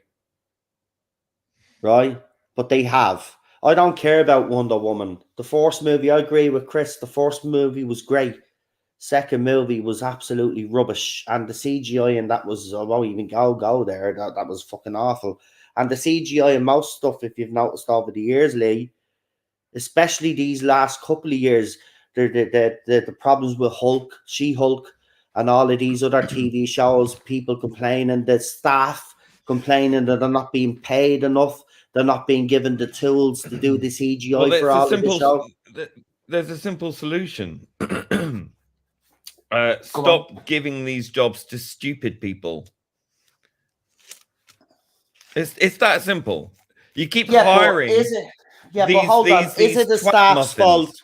But if the staff, no. I'm not talking about them. I'm talking about the people in charge of them. I'm talking about. I'm talking about your She-Hulk, what's her face woman, and Kathleen I get what you're Kennedy and all saying. The these people types. the people in charge that make the big decisions. Yeah, J.J. I thought you were talking Abrams and about all the that staff lot. because the staff No, are the stuff. basically No, have the their hands CGI tied. staff. The staff The have one hand the tied behind their CGI back. staff are being treated like a Chinese sweat house. You know, it's disgraceful because rather than focusing on quality instead of quantity and making those $2 billion movies, they'd rather make movies that make a third of that or even a quarter of that, but churn them out so much at a fraction of the cost by making these people work overtime for less money. Then rather than getting one movie done in quality and getting $2 billion, you get about 5 movies for $600 million each. If they make any profit at all, then if they hedge their bets and then they get maybe 2 billion out of those 5. You know what I mean? So I think it's not something that is sustainable. They're going to burn themselves out. They're going to burn their staff out. The staff are going to fuck off, right? All those CGI artists are going to go elsewhere because they're going to burn out. They're going to start realizing if they haven't unionized already, they're probably going to do that if they haven't already. And then they'll walk out. There will be strikes. The problem that we have is, but it's 10 a penny. That's the problem. Obviously, we've got all the streaming platforms now. We've got the cinema chains, and cinema chains, in my opinion, have been affected by this quite a lot. A lot of them are going to close down. We've already seen some struggle having to do mergers to stay afloat. But I think this whole streaming platform model is going to destabilize. I don't think it's sustainable either. It's too many. They're oversaturating, oversaturating the market with too many. It's not just oversaturation. It's the fact that there's no. How many times have you sat there? Right, you've got. Let's say you've got iPlay, you've got Netflix, you've got maybe your Amazon Prime Video account, you've got maybe another one. Let's just say you've got Hulu in America or whatever. One of Disney Plus, okay? And how many times you sat there flicking through all of these things going, no, not interested, no. Exactly. They're throwing out too much, and it's mediocre shit as well. See, here's the thing. People don't want to pay for it. They don't want to exactly. pay for if Hollywood, look, if you want to make money, this is what you do. You need to slim down, and you need to make quality over quantity. Quality over quantity. This is my worry. Just getting into Doctor Who, because some things have developed in Doctor Who. As we know, obviously, just make it brief anyway.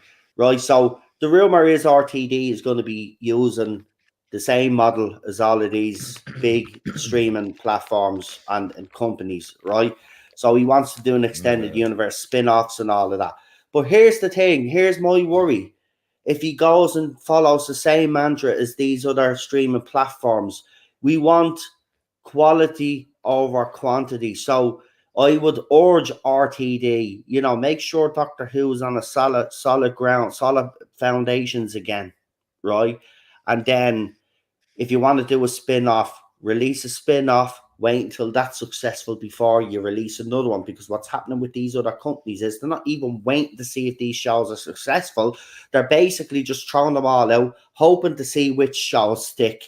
They'll cancel other shows and they continue other shows. But that's not the right model. Then they do sequels of the things that make a success, rather than understanding why it's a success in the first place. They want to replicate that by trying to do it again. It's like, well, you can't repeat that kind of thing. There's a reason why something is successful, and it's very rare to get a decent trilogy anymore. By the way, in the old days, to be fair, that was difficult. Exactly. Now, listen, just before we go back to whatever else we were talking about, I just want to obviously talk about something that happened in the Doctor Who fandom, or the fandom as a whole. So, as you know, I did a video, John Barrowman put up a tweet, and it was a video, and it basically said one is telling the truth and one is is spewing rhetoric to an audience. And obviously the video got a bit of a backlash, and John Barrowman has been hounded off Twitter. Now, I did a video on it, and I made my opinions clear, and I thought that Eve Miles may have turned her back on John Barrowman.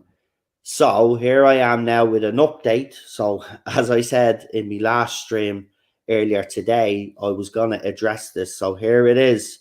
So not only has Eve Miles spoke out, but the other actress, I can never get her name right. So if Lee, do you know her name properly?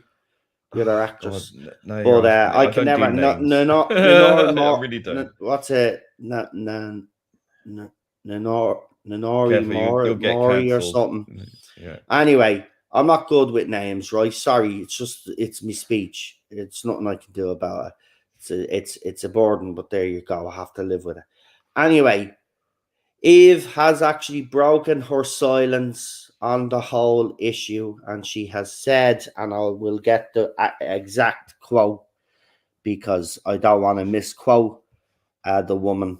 And I'll read out the other statement as well. But I just want to actually say, and I know Lee has feelings on this as well, because he's made his feelings quite clear on Twitter as well as I have, and Gobby and others out there. I just want to say, right, I'll put up my own little video on Twitter as well, but I'm going to be nice about it this time. I wasn't nice on my video. I called you cockroaches because that's what I believe you are. But anyway, besides the point, I hope that the people out there that have been flip-flopping, and you know who I'm talking about, Lee, and the people in the chat will know who I'm talking about. That nonsense needs to stop as well. That's just as bad, right? Because it shows us what you really are and shows you their true colours, right? Just crawl back into the hole. Just crawl back into the hole where you came from anyway. But I just want to say, this whole thing that's happened with Sophia, with John Barrowman, and even Noel Clarke is getting out of hand now. I don't know who the hell all of you people are, or who you think is are on Twitter, right? But I'm going to make a few things clear and state a few facts. Number one, right, there are people going around saying that John Barrowman and Noel Clarke have some sort of beef. Well, let me tell you, because I've been informed by Noel Clarke, because Noel Clarke sent me a message when he's seeing what was being said. And I can confirm that there is no beef between Noel Clarke and John Barrowman. The two of them only recently spoke. Okay, they're on speaking terms. Also, Eve Miles has come out, as I said, and she has asked people to leave John Barrowman alone. She made a statement. And I'm going to read that statement now. And I hope some of the people that have been bullying John Barrowman are actually listening to this, because I feel very strongly about this, right? We had a young presenter over in the UK. A lot of the people in the UK will know her, Caroline Flack. She made a mistake, right? She openly admitted that she made a mistake. She had a bit of a beef with her boyfriend, and the police were rang. There was physical violence, right? Couples fight all the time, and sometimes it gets physical, right? Especially if there's alcohol involved. I'm not saying I do that, but I understand that in certain dynamics, in certain relationships, that does happen, right? The boyfriend didn't want to press any charges, okay? But the police decided to make an example of her, and they went ahead anyway. She started getting hounded on social media. The media also piled on her, start writing horrible stories about her, start exposing her past life and all of our past. Going into our past and picking up things in the past. And they drove that woman to do what she did. She's no longer with us now. And what I'm seeing that's happening to John Barrowman, Noel Clarke, and Sophia Miles is absolutely disgusting. Because I've been in a situation where I've been bullied.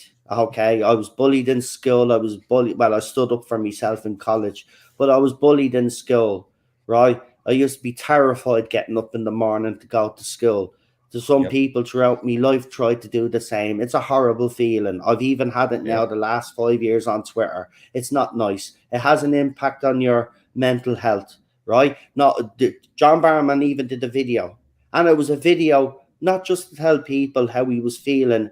It was a plea to everybody, basically. When he said he was going to seek professional help, that's where everybody should have drew the line and stopped that nonsense. But you have continued to harass the man for a mistake that he made 17 years ago, that he originally apologized for. Now, I just want to make one thing clear. I don't know who the hell you think you are, that you think that you deserve some sort of an apology, because the excuses I've heard is this. Number one, the apology wasn't sincere enough. Number two, he's tried to change his story and make light of it. Number one, it was dealt with originally, okay, by what's her face, Julie Gardner, right? He went and he apologized to the people in question. They accepted his apology. How do we know this?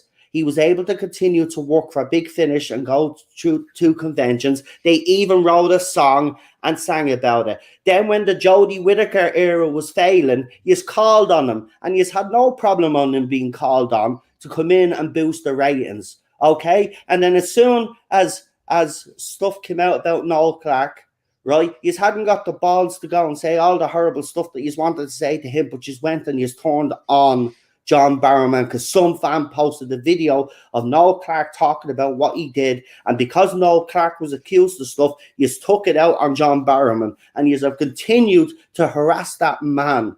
Leave him alone. Enough is enough. What he is going to do, this is the point of it all. It doesn't matter if he apologizes anymore. You will never accept any apology that he puts out there. But you know what the fucked up thing about this is? He didn't do it to any of you guys. He absolutely owes none of you an apology. Not one of you an apology, right? And how dare you all play the victim, right? Somehow play the victim in this. If the people that he did this prank to have no fucking problem, then you guys have no fucking business having his nose out of joint and attacking that man every day. Even his own husband has spoke out now and has had enough. Leave the man alone, because we'll have another Caroline Flack situation, and I guarantee you the people that went after him, we won't be leaving you alone. We'll be coming after you and be reporting every single one of you our accounts. You are disgusting. Right? Oh, they would disappear into the, because you know when that Dave Chappelle special, when he was talking about his friend Daphne, who pretty much did the same thing when they got cancelled by these people on Twitter.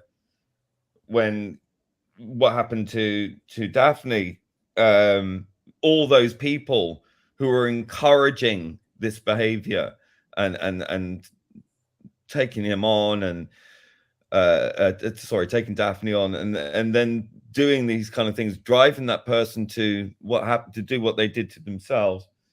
They all disappeared. They all shut down their Twitter accounts because they knew that, you know, they could be prosecuted. Yeah, they were guilty, man. They hounded.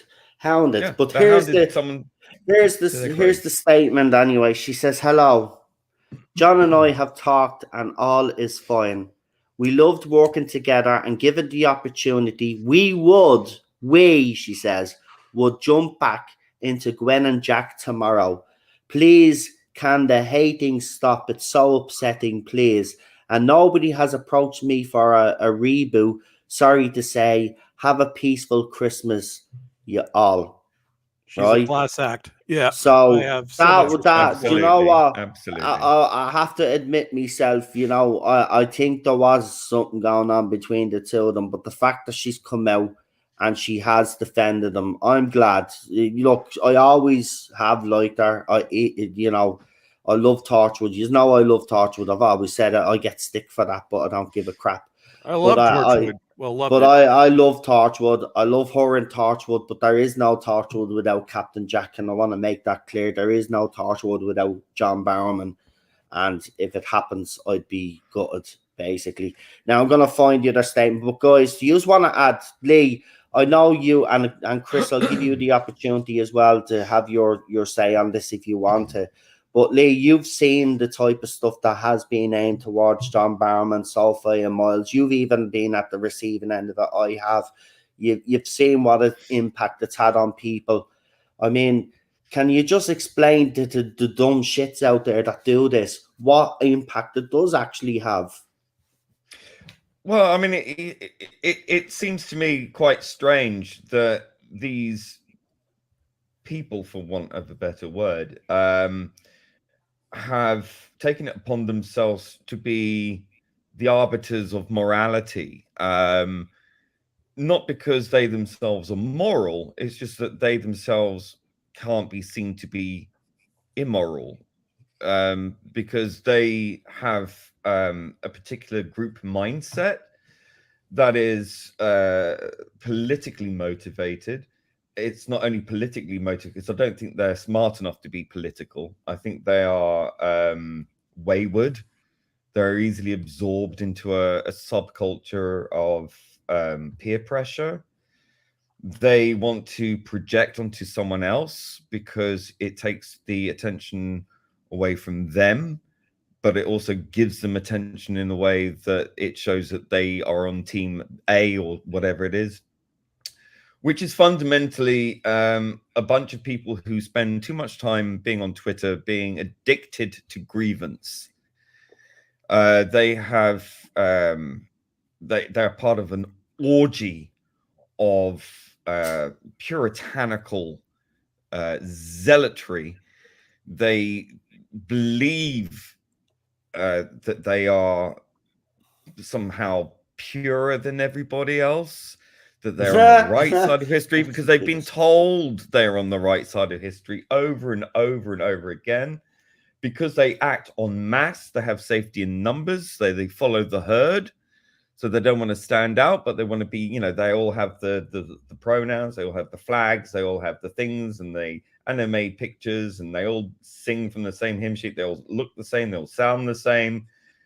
It's awful conformity. It doesn't, it's not thinking, it's based in ignorance. They talk about bigotry, but they have the absolute gall to say that they're not bigoted and that everyone else is. That's the definition of bigotry, is the inability to look at a different viewpoint other than your own, which isn't even their own, to be honest. But it's an addiction. They are addicted to grievance because they can't be happy in themselves. They see someone else being miserable. They've created this scenario. They've come along 16 years later after or 17 years later after the events. Songs were sung about what was happening. What they don't understand is, and let me just give you a little bit of historical background to gay culture at the time, because I think this is important. And I've said this before a while ago, but I think it bears repeating. The age and the time that John Barrowman grew up, and he's a bit older than me, right? So he had it longer. Yeah, so he had a worse time of it than I mean, I'm 47 now, but even in my time, you know, I saw when I was growing up and when I was in my late teens, early 20s, when the age of consent for gay men was still 21. Then that went down to 16 in parity in the 90s. But before then, it was 21. So in that time as well, being openly gay was a very dangerous thing. Today, these kids growing up can be out at school and no one bats an eyelid. Okay, that's pretty much where we're at now. You know, you can go into school with bloody green hair and which is great, by the way. You're not saying that negative about that, which is great, by the way, because you, yeah, absolutely. as you said, you would have loved it to be that way for you and for John. On the backs of people who've gone before, and that's the same for me, you know, because of the work that had been gone on before me. Exactly, yeah. But you have to bear in mind, we had to spend a lot of time hiding in our closet, metaphorically, because we had experienced. I mean, you didn't even need to come out as gay if you were even considered gay. Because if you didn't like football, you must be gay. If you liked art, you must be gay.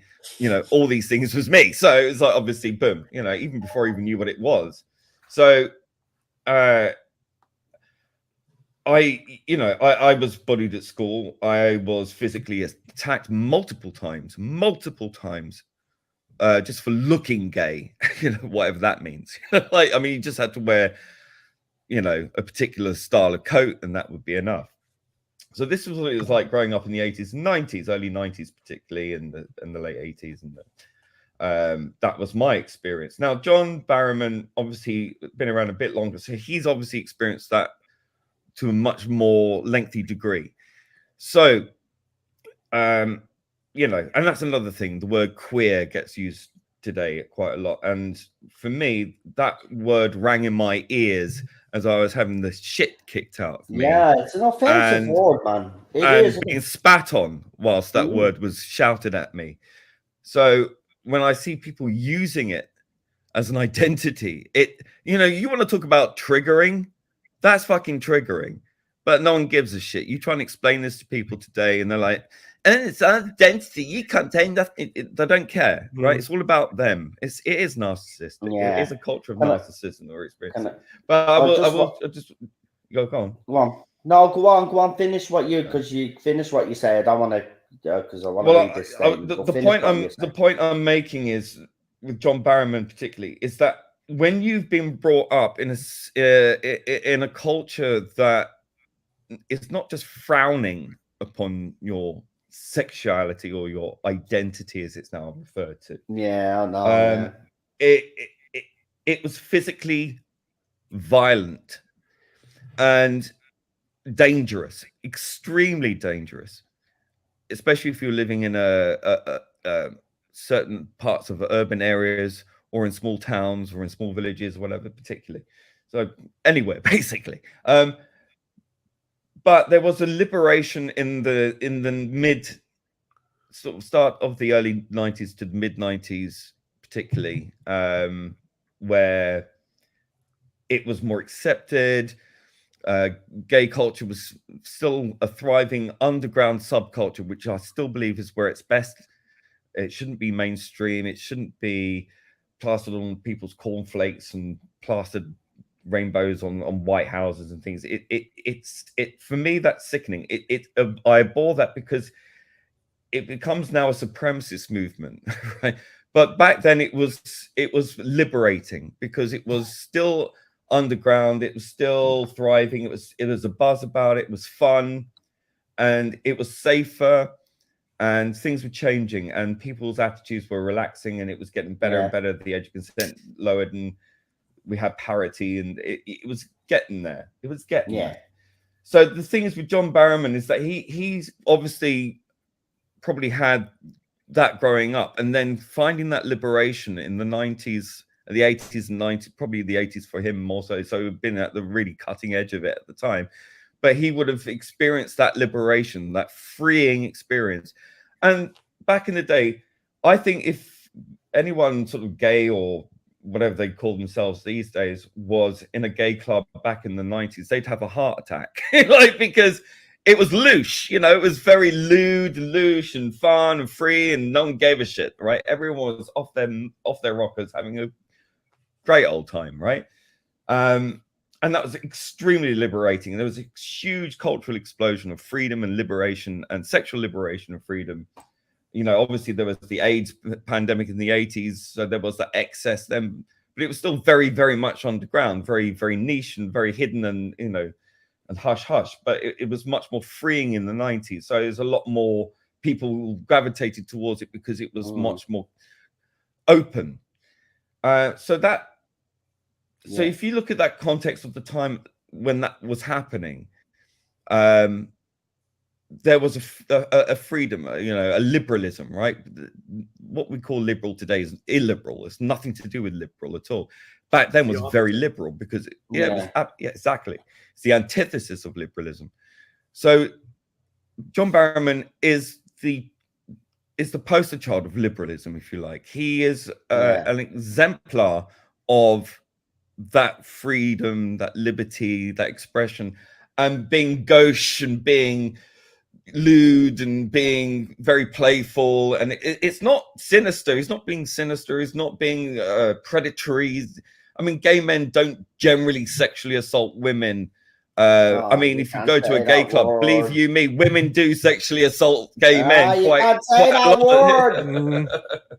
But it's can't true. Say that word. Yeah, but you can't say that word on YouTube. You have to say SA. Well, I didn't use the R word because it's well, no, it's you can debate it within the context. But yeah, no, it's contextualized. But what I'm getting at is his mindset. Even 17 years ago, we were still in the tail end of that liberal time. You see, nowadays we live under a very different system, which is very puritanical. It's very illiberal. It's very judgmental. The woke things come in. You can't do this. You must do that. You must obey this. You must conform to this. And there are now these strict coded realities that we have to like find our way around this mire of oppressive things that we're told is so freeing and liberalizing, when in fact it's the exact opposite. It's clamping down on identity, solidifying it, creating these barriers around it, and fortifying it, and saying this is what this is, even though it changes the next day. But you have to keep up, and it's just so tiring. But what he was doing was just fuck that. Yeah, he got his dick out and fling it around and put it right. But yeah, exactly. But in the acting business, in the acting business, he look in that instance of the first time. I think he was about to do a nude scene and he wanted to break the ice. Fine, this happened more than once apparently. Okay, let's look at that. But he also does have a very clear nude scene in season 1. So yeah, exactly. But the thing is, all the other times that we've heard about, I don't really know all the full details, but again, he did it once. It became a party trick. Okay, this is very, very much of that liberal mindset from that time, and everyone's laughing it off and it's joking. Everyone so far that we've seen, every example we've seen, people are talking about it and laughing at conventions, and it's a joke. And they made a song about it at the end of the rap party. I mean, it was a joke. Everyone thought it. No one was threatened by him. No one claimed that they were in fear of their lives or in fear nobody of their went to the police. Sexual, nobody went. Nobody went to commit a crime. Nobody went to report the crime. Again, you know, Miss Maury here kind of confirms what Leah said. To all of you out there that's bad mouthing John Barrowman, please just stop. Especially if you don't really know him enough already. You weren't there, I was, and we had a wonderful time making Torchwood 15 plus years ago. It was a very special show to us all, and it still is. So another these women are of the same, not necessarily the same age, but they would have come from the same, almost the same sort of period of time. So they would have experienced Eve Miles and I are. E. Miles and I are we were born the same year. We're the exact same age. You know, I'm a couple of years older than you, so you know, you know how different the times were back then. Oh, I know for a fact. They don't understand that. They don't understand that we came from a period of time, particularly in the arts field, you know, the creative industries and in the club scenes and all the rest of it, that we came from a much more sexually loose, sexually liberal time. You know, people were dropping E's, dancing around their handbags. You know, there's that kind of party, you know, 24/7 work and play. Now it's almost like living in a Catholic school. You know, maybe that's not a good a good analogy to make, but it's certainly like living under some sort of religious doctrine. You know, you can't do this, you mustn't behave, you must behave, and no, you have to behave like this, not like that. And you know, it's so authoritarian, as PD Rich says in the chat. Chris. But it's like these. Just going to say that these women understand that. They too come from that. These women probably went to gay clubs grabbing gay men's asses. I'm not saying that they did themselves, but that did happen. That does happen. No one felt threatened. No one felt threatened. Women would come into gay clubs and they would pitch us. Men used to go into the women's toilets in gay clubs, and the women didn't care. That was how it was. Okay, things may have changed now. I understand that, but and you can't judge someone for someone that you can't. Yeah, he has, but you can't judge him for what he did then, when the attitudes were completely different to what they are. And he's actually said that he wouldn't do that now. He actually said it on Lorraine, that he wouldn't do that now because it wouldn't be acceptable. He knows what No. is and isn't acceptable now. So he's obviously learned. Obviously, Oh, it was he a knows. But completely it's not so different much time. learn. It's a different time. Exactly, it's a different time. If anything, all this really has done is put him a little bit further back in the closet because the times have become that much more constricted. I'm not saying that's necessarily a bad thing. You know, I don't really think you should be getting your cock out, particularly and waving it around. But hey, Well, it was no. a party trick. They were in on it, and it was in the fine. context, as you said, he was Well, about none to of do them, a nude scene, and it was a way of breaking the ice as well. well, It none of might them have really had a been problem with it, from what I've no. heard. And I know he apologized for it in Well, that's the 2008. thing. But If it's like, anybody, you know, Jackie had said, you know, she would joke about it. I'm like, yeah, oh yeah, you know, we'll go to a party and, you know, John will have his thing out. I'm like, it was a different time. It wasn't like it is now. And, you know, everything was good. He apologized in 2008. He hasn't done it since. That was before Children of Earth. That was before Miracle Day. That was before Big Finish picked him up and then dropped him because it was convenient. But when you talk about these people that they embraced over the past 5 years as fans, I'm like, it's no secret I'm not a Doctor Who fan anymore, and there are many reasons for that. yeah. But one of the top 5 are Yes, these man. kids that were not only, they were embraced by the previous regime, and I think to a certain extent, although I still have to see otherwise, by the current regime. I'm like, I fought with them for 5 years, and I don't know, whether it was Noel or I got the worst of it. I think at the end it was probably a tie. But I got so sick of, like, they were here's their mindset. They are sad and they are pathetic. They don't fit in the real world, and they are absolutely desperate to fit in with their Twitter friends. I'm like, whenever my channel would come under attack, in a way, it was just, I had to laugh because it was so pathetic. Because they'd all, oh nope, when they'd blast me with pictures or whatever, I'm like, yep, I see everybody there. Yep, y'all have to validate yourselves because this is all you have. This is all you ever have. You're what we would call a complete poser back in the day. But it's, you know, the problem is, and this is one of the things that the show has to overcome, and why a lot of people, there are several reasons why a lot of people aren't coming back, but this is one of them. I'm like, this is what came to represent fandom. Why? Because everybody was blocked everywhere else. If you look at all the forums I used to frequent, they blocked everybody that weren't these people. It was made very clear, these are the fans, you aren't. And I think for me, I kind of learned, even though I kind of had an idea how disgusting they were, but sort of the day where I said, you know what, I'm done. And I know Lee and Noel, you both witnessed this, was back last May, the day my dog passed away. And the things that they were spreading all over the internet after that happened, that was when I decided, you know what, I'm done. It's not worth fighting with these people anymore. Like, you know, these are the fans you wanted. These are the fans you have. I'm out. But it's even with the people that they've decided to cancel. I'm like, John Barrowman, from the beginning, what he's gone through is absolutely disgusting. There was no reason for it. And I have so much respect for his co-stars that are standing up for him.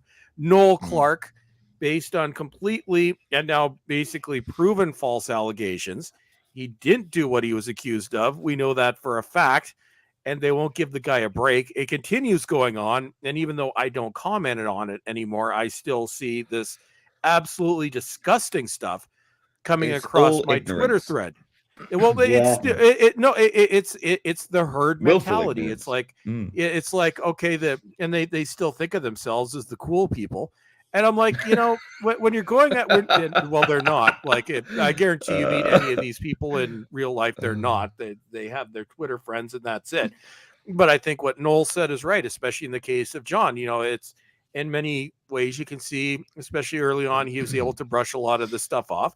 But no, these are people, and it's one thing, you know, when I used to get accused of this. I'm like, oh, when you're calling her Dr. Nasty, I'm like, she doesn't know who the fuck I am. Like, I know Chibs knows who I am, and I know he hates my guts. But you were calling her Dr. Nasty. You were calling her character like when Dr. I gave Nasty. nicknames. This was the thing about the whole thing, like, that you were getting grief for that, and I never understood. They were so nicknames. stupid that they don't realize that Dr. Nasty was literally It was my your name for the description character. of her doctor, not her herself, but her doctor. Well, I mean, they're idiots. Well, what I would do, Noel, is and I did this with woke Batman and everything else I covered. I used Part to of my love those shtick was videos, man. I gave people nicknames. Although Chibs the idiot is, I think, accurate, so that's maybe the one exception I will stand by. But no, but also when I'm calling Chibs the idiot, I would call him Chibs the idiot based on the stupid, idiotic things he would do and say. But it's different when you're going after Noel Clark or John Bowerman. These are these are human, and Sophia as well. Neither of them. Sophia Miles as well is hounded off Twitter just recently as well. Oh, that's the thing. She's gone now. She's gone in the space of 1 week. John Barrowman and Sophia Miles. Sophia Miles was first. She was hounded off. A fan accused her of being horrible at a Comic-Con. Then it turned out. Don't forget that they went off to Peter Purvis. They went off to Peter Purvis. They went off to Peter Davison. Fraser Hines. James Dreyfus gets a lot of stick as well. There was a brief period where they tried to cancel John Pertwee, who had been dead for more than 2 decades at that point. That's where I fucking lost it. If they had, Katie Manning would have gone to war with them, and she would have. I need to step away again for a second because I think my puppy is about to pee herself. This is kind of my thing. No problem. So Lee, Cinnamon Toast Crunch. Lee. Yeah, hold on, Lee. Sorry. What? No, just be queuing this for a minute, right? Okay. Could you just check the private chat there? Because me and bowlestrek have just been talking in there and we need your confirmation on something. And don't say out loud, please. Anyway, before he goes on another tangent and takes over the whole show, let's get other people's opinions. I'm only messing. Anything else you'd like to add there, Lee, on this whole chibi era fan kind of? Yeah, well, I think it's quite amusing for me, and Cinnamon Toast Crunch picked up on it. That it was Chris was saying it's about self-validation. It's about validation, and exactly the same thing was said by Rabbi on one of his streams the other day, where he said, "Validate me, validate." It's exactly what it's about. These people need to be seen to be chanting the same hymn songs. It's the same thing. It is like a socialist kind of utopia for them on Twitter, all singing these sort of almost Soviet era. It's crazy how the conformity level. I mean, they are so absolutely terrified of being individuals. Do you know what the worst? They are scared of being individuals. They want to be in the crowd because it's safe. They feel safe in the crowd. It's sad. Like, get a spine. But you know what the worst the cool thing kids about, made me laugh.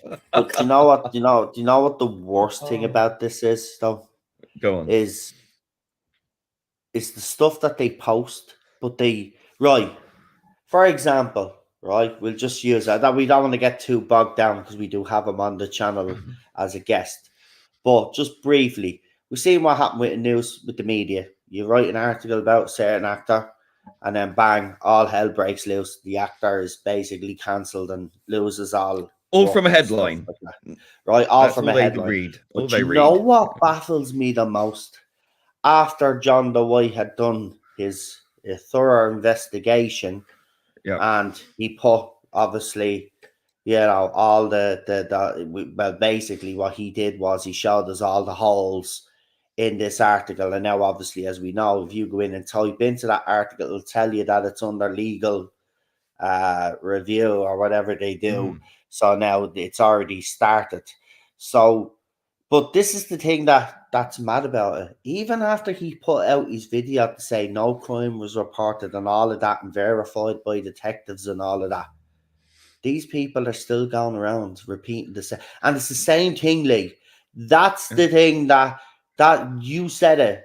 you know, they're in these groups, they're in these They hive can't be minding. wrong, Noel. No, Exactly. they can't be wrong. That's why they won't change their mind, because they can't bear the thought of being Not being wrong wrong. and having to apologize themselves, because they spend all their time demanding apologies from Yeah. absolutely everyone that they don't like, well, for whatever the reason.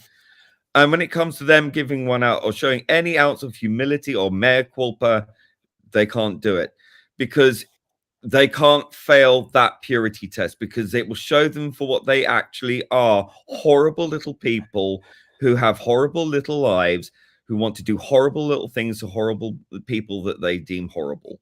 Yeah. It's a horrible existence, and they live for misery. Misery loves company, and that's why they all congeal around each other, because what they're beholden to. I tell you what it's like. I've seen this before so many times. It's always the same story. You get a certain number of ringleaders who have all the followers, and all the followers will always agree with whatever the ringleader says. So these are the so-called influencers, right? You see these types on TikTok and all this, presenting weirdest things as fact when it's clearly complete bonkers and bullshit. So someone reads a headline and says 20, 30, whatever, 20 plus women say this. They don't know the names of these women. It just sticks in the head and it does the circle, and they keep repeating. Exactly. Why do they repeat it? Because they want to jump on the message. What's the message? Toxic masculinity. And here's another one I find, Lee, which is Cis very gay men, interesting. all this kind of stuff. Which is interesting. Obviously, you're on Instagram. I won't mention the Instagram account, but remember I was telling you a certain Instagram account was sending me messages, and you were basically saying to me, are you ever going to apologize for the stuff you said about Jodie Whittaker on your channel, right? And the stuff that you said on Twitter. Are you going to apologize for all the stuff that you said about Chris Chibnall and all of this, right? So I thought that was funny anyway. And I basically wrote back this: I've nothing to apologize for. I was criticizing our acting and the writing of Chris Chibnall. And yes, I did criticize her sometimes when she came out with stupid statements in interviews. Of course, I was going to call her out. That's what I do. Anyway, they don't want apologies. They don't want you to apologize. What they want you to do is validate that they were right, that you were wrong. Well, it's about having power and control over people. Yeah, but give you a laugh. So, do you remember when them horrible things were said about RTD and David Tennant was threatened? Yeah? Right? I went and I sent those screenshots to that person. I says, right, are you going to call this out? Yeah. Guess what happened? Silence. Nothing. I haven't heard from them since. Oh, surprise! They've literally knocked. So there you go. On one hand, they will demand apologies of people, as you said, and they'll hound someone until they get it. Blah blah blah. But at the same token, they won't call out people that are like-minded like themselves when they say shit like that and start criticizing because they didn't like the fact that David Tennant came back because Jodie Whittaker's doctor was shit. And it's almost as if their opinion is set in stone and they won't change it no matter what the evidence says. That's almost like the word bigoted. Bigotry is when you refuse to accept any other opinion other than your own. That is the definition of bigotry. That's it. Right? They put a lot of spin on the definition of bigotry. To be bigoted, you must be just a racist or no. That yes, that is an element. That's bigoted behavior, but there's also another word for that. It's called racist. But yeah, exactly. Bigoted is its own word, and the meaning of that word is a refusal to acknowledge any other opinion other than your own. Simple as that. So if you're not willing to look at the evidence and go, do you know what? I might be wrong. I might be wrong. Hands up. No, they're too busy going, well, I'm refusing to accept that because so-and-so told me that that's the truth. And if you don't apologize for saying the opposite, I'm going to go after you until you apologize. And it's this absolute need to not just have control over people, but for them to feel good about themselves. because they must feel awful 99% of the bloody time if they're chasing grievances like this. And it is grievance chasing. It's so morbid. They have this absolute morbidity about them. They are always telling us that we're the toxic side, the negative side of the fandom. And we talked quite a lot about positive toxicity, toxic positivity, right? We talked a lot about that. But you know what? I don't think they are toxic positive. I think they are just extremely negative, trying to come across as positive. And that's a totally different thing. They are extremely negative. They cannot handle criticism. They do this because they know instinctively that they are not very smart, that they are damaged, that they are resentful and hate other people that aren't like them, because they feel an abject hatred for whatever's happened in their lives, which might be horrible. And I'm not diminishing that in any way, but you can't blame everyone else for it. I'm sorry, you can't. I could have done the same thing. I was bullied. I was this, I was that. I was beaten to a pulp. I was hospitalized, blah, blah, blah. But I could then turn around and go, absolutely, anyone who was even remotely similar to the people who attacked me is my enemy. But no, I didn't do that, because that's not a road to happiness. It's not a road to moving forward in your life. That's the thing that's holding you back. And this is the thing.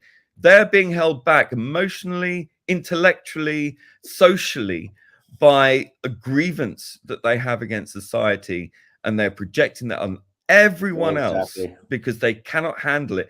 And the reason why they congeal together in hatred with each other is because that's where they get their power from, right? It's like a hive.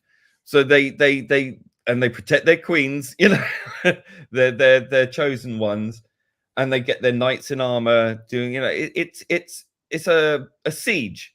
They feel under siege, so they're constantly lashing out. So they clump together and they're inwards, looking out, pointing fingers at absolutely everyone and thinking they're being attacked constantly. That's paranoid. Yeah, they're constantly paranoid. They're constantly looking for things to rally, because they've never had a real struggle in their lives. They all have central heating. They all have the latest fucking iPhone. They're all on the internet. They've all got money to buy Doctor Who stuff and whatever else. They've got college education. They've got everything handed to them, but it's never enough. They've got nothing to rally against. They've got no youth culture other than this weird woke politic that they've been forced to wear their identity on their sleeves because they have no personality. They're not allowed to have a personality because God knows, if you show individuality or a personality, you're standing out. If you're standing out, that means you're a threat to the group because you're an individual. PD Rich says it's all down to social media. I'd actually say it's all down to the internet. It's been the worst thing. Look, it does have its positives, but I think the negatives outweigh the positives. But Carla there in the chat says, genuine question.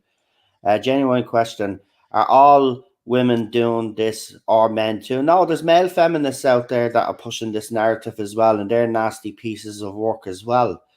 They have corrupted this generation. You see it as well. I don't know if people are aware, but there's this account on Twitter called Libs of TikTok, and you know, I've never seen such stupidity in me life, in the stuff that they are throwing up and showing us, that so-called teachers teaching their kids, and these people coming on with their weird videos telling us what all of these things mean and all of that. I tell you, so look, they've ruined the generation, right? And there's male feminists involved, and they're just as bad as the feminists. Now, when we say feminists, we mean radical feminists, by the way.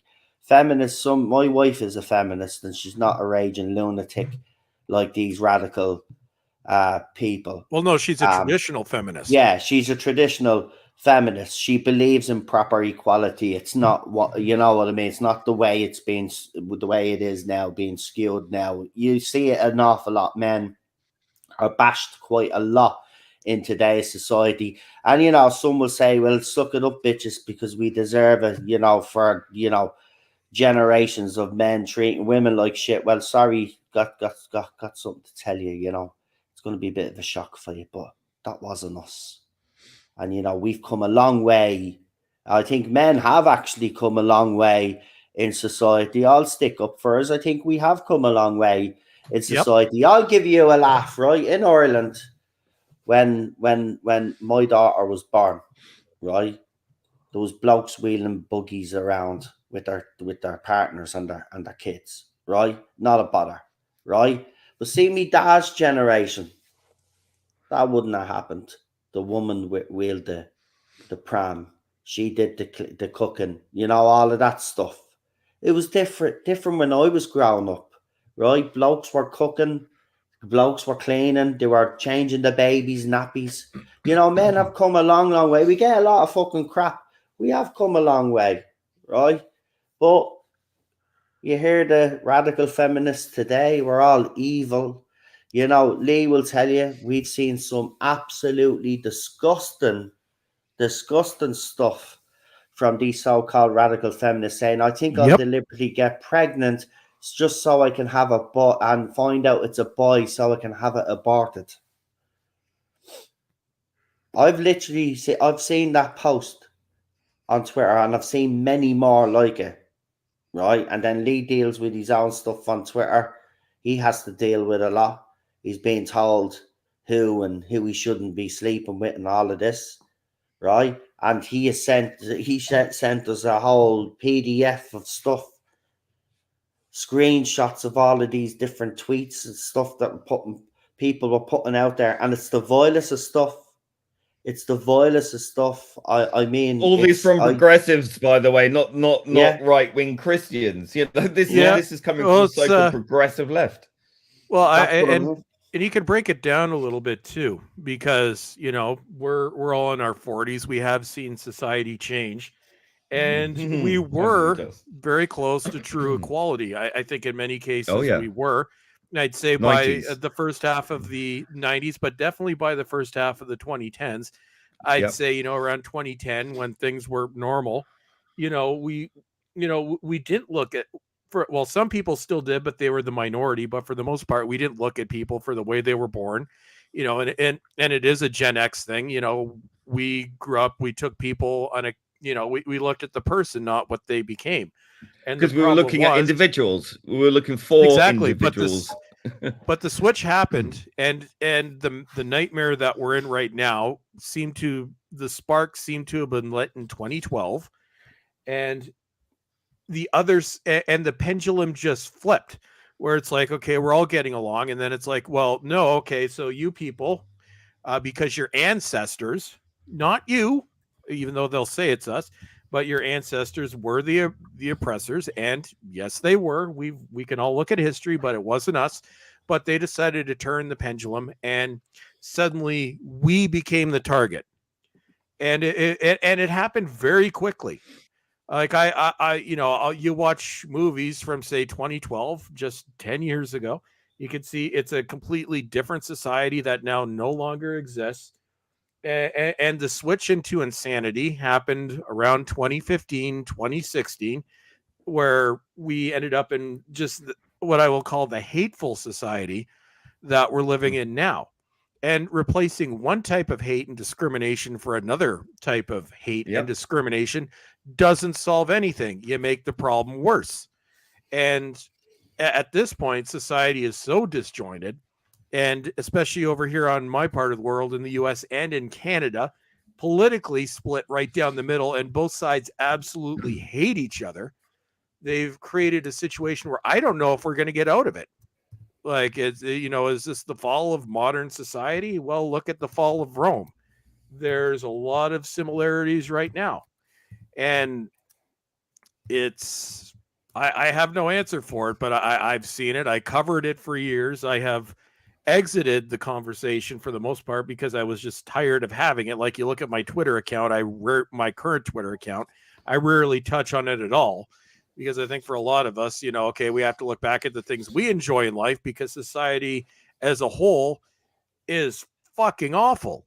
and it just it sucks. And what Lee was saying is right. And I'm only a few years younger than Lee. I'm 44. Obviously, I'm straight, but I did have friends. One very close friend that came out in the early 90s. I saw what he went through.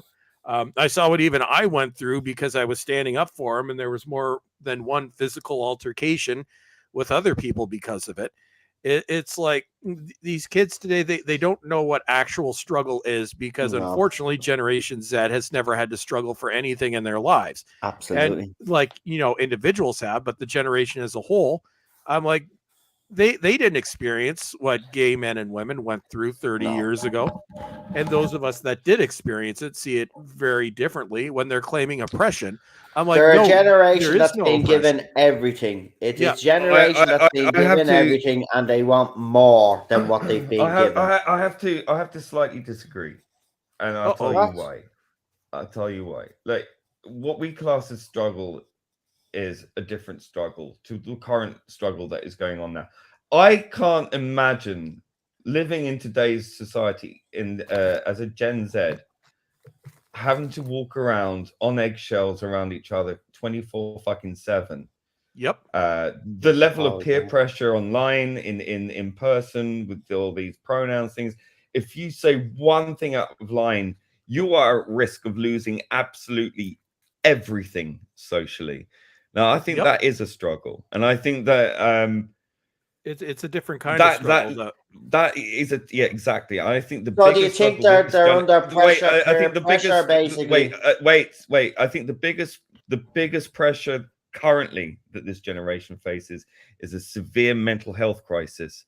Yep. That, I think, is something that we really, really need to get a handle on fast.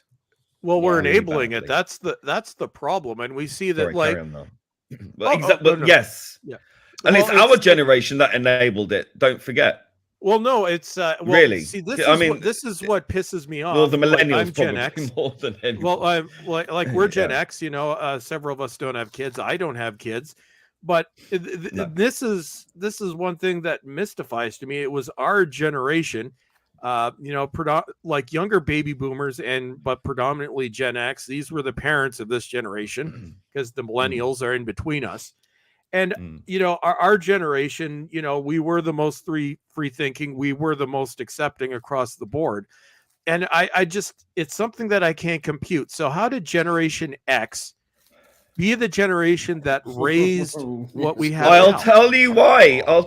Because our generation have an informality about us. So our generation, I'm not saying all of us, but our generation were responsible for creating the whole, my kid is my best friend. That is true. That is where a lot of this problem started. And this is the mum going out with the daughter going, because like we're still thinking like we're in our 20s partying, right? So that mentality passed. And then I don't know, the kind of passing them off with the iPad or the iPhone to go and sit on TikTok all day or whatever, and whilst mum's going to go out now or dad's going to go out now and we're just going to go, I don't know, to the pub or that kind of thing. This kind of whatever. We're so cool. We're so fucking trendy. Yeah, we're so cool. Like, yeah, we're so partying. Yeah, we should be dropping it. I think that's party time is over, guys. We still haven't really effectively fully grown up. And I think that. It is and I could see that because in many ways Gen X, we were the generation, like most of us are exactly the same as we were 20, 30 years ago, which is something that you can't say for the boomers or the silent generation or the greatest generation. They changed over time. But I remember 20 years ago, when some of my friends started having kids and, knowing the way that we were raised and seeing the way they were with their kids. They're terrified of their kids. Like there's no discipline, no nothing. Let the kid do what you want. They bargain with their kids, and everybody's special. And I think that was the worst thing that happened. Everyone's special, no one's special. Well, then I'm going to do what this generation does, and I'm going to pass the book on to the previous generation because they didn't raise us the way they raised us. and raised us in fear. Well, the thing And is obviously with they the did raise boomers. us right as well, though. They did teach us right from wrong, but they didn't raise us in fear because, you know, some of us got hidings as kids. That's just the way it was. Well, I was That raised by was my normal. grandmother. Thank God. I And was raised by maybe my grandmother. And So, maybe it was I had a different. generation Maybe skip. that's why we treated our kids a little bit more gently than we normally would because of the way Well, we you were have to treated. bear in mind as well that there were less of us. Generation X was well, a we're the vastly smallest generation. We're still underrepresented smaller than the generation boomers. because Yeah, and we're still the smartest. much smaller than the boomers. The boomers were the ones who took all the jobs, all the houses. Yep. They took all the free education. They drew up all the fucking drawbridges behind them, and we was left kind of going, "What about us? Where's our stuff?" Yeah. And then we were kind of left to our own devices, and then we went off the rails, went and parted our tits off, and wondered what the fuck happened. And I think because maybe, I don't know, maybe there should be a long-term study of all the people who went out partying in the 90s doing all those drugs. What happened to their kids? Maybe it filtered down and fucked with their brains. Well, maybe it was normal. It was accepted in the 90s, and you know that, and we were, you know, all three of us were teens in the 90s. You know, it was a very different time, and there was a lot of experimentation. And the boomers were authoritarians. They were authoritarians, and we were anti-authoritarian, and that's something we still have today because we know it when we fucking see it, and when we see the millennials and the woke tards going out there dictating terms and you must do, that's authoritarianism. We fucking know that shit. We grew up under it. We know what that shit is. We are literally stuck in the middle. Like we are stuck in the middle of two age groups. It's like sandwich. You know, we are the group, and you notice there aren't a whole lot of, you know, they're all the millennial memes. You don't see a lot of Gen X memes. They should just rename Gen X the literally forgotten generation, no matter at what stage we were in our lives, because we had to follow the boomers into the workforce to no work. And then, you know, when it got to the point where, okay, no, Gen X can take over, then the economy does a face plant.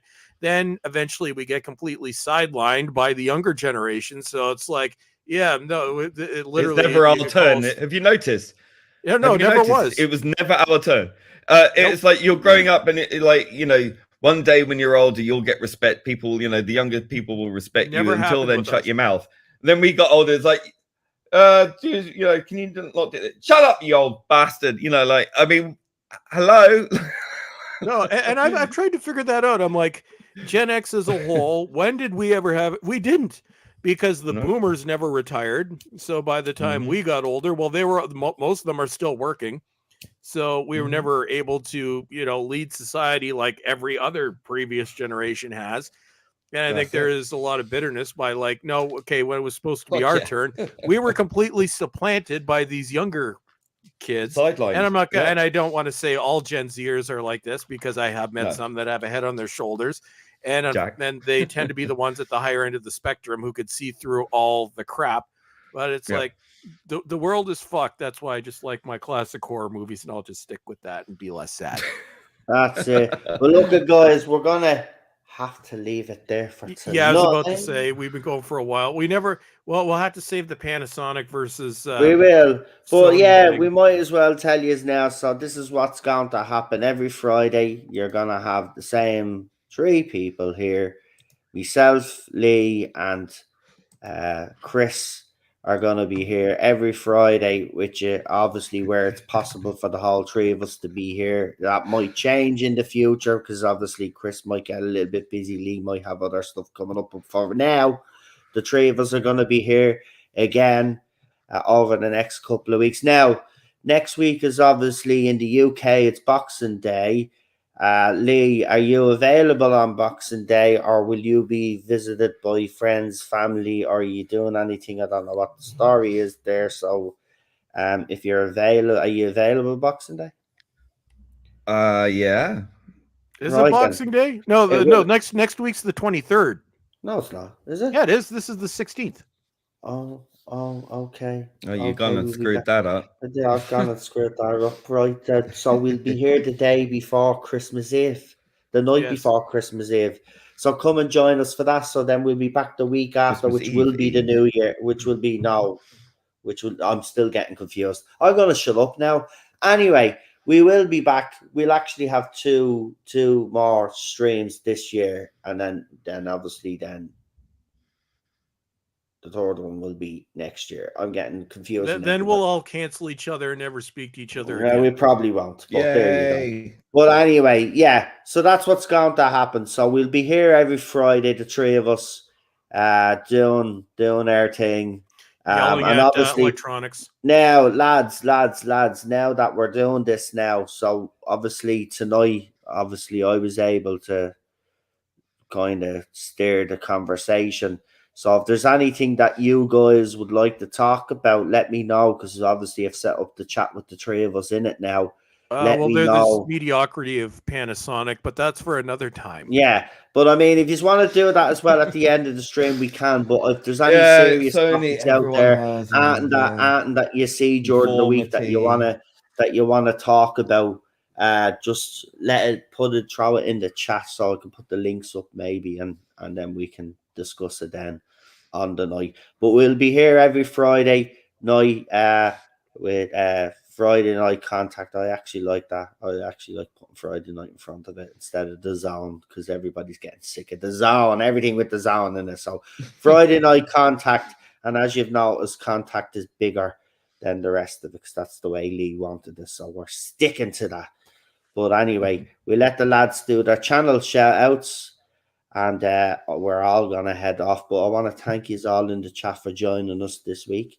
I hope you have enjoyed the stream. It was nice to have the lads on again, especially, we had a Chris rant tonight. Oh damn, that did happen, didn't it? That was great anymore. Obviously, I didn't mean to go into a rant or whatever I went into. It's a reflex thing. Apparently, I can't shut it off even when And then we had Lee take over the stream. So the usual things that happened. Damn right. That happened on the TARDIS zone, and it's always fun. A cinnamon toast crunch. I wouldn't have it any other way anyway, to be quite honest with you. And I you know what? I these two lads, streaming with these two lads, I couldn't think of any two. Dude, we've been we've been streaming together for what, like 4 or 5 years now? Yeah, it's been a while. It's been a while. Yeah, crazy. It's been a crazy journey. But with the three of us, we'll be here, the three amigos, whatever you want to call us or whatever. But we'll be here every Friday, so come and join us. So I'll let the lads do their channel shout outs, and then we'll get the feck out of here. So Lee, you can go first. That was your cue. Yeah, you can find me on the twat at the Problembeing, where we can discuss things like how Panasonic is for cool people and Sony is for blatant conformists, and and we can also maybe eventually discuss video essays at some point, and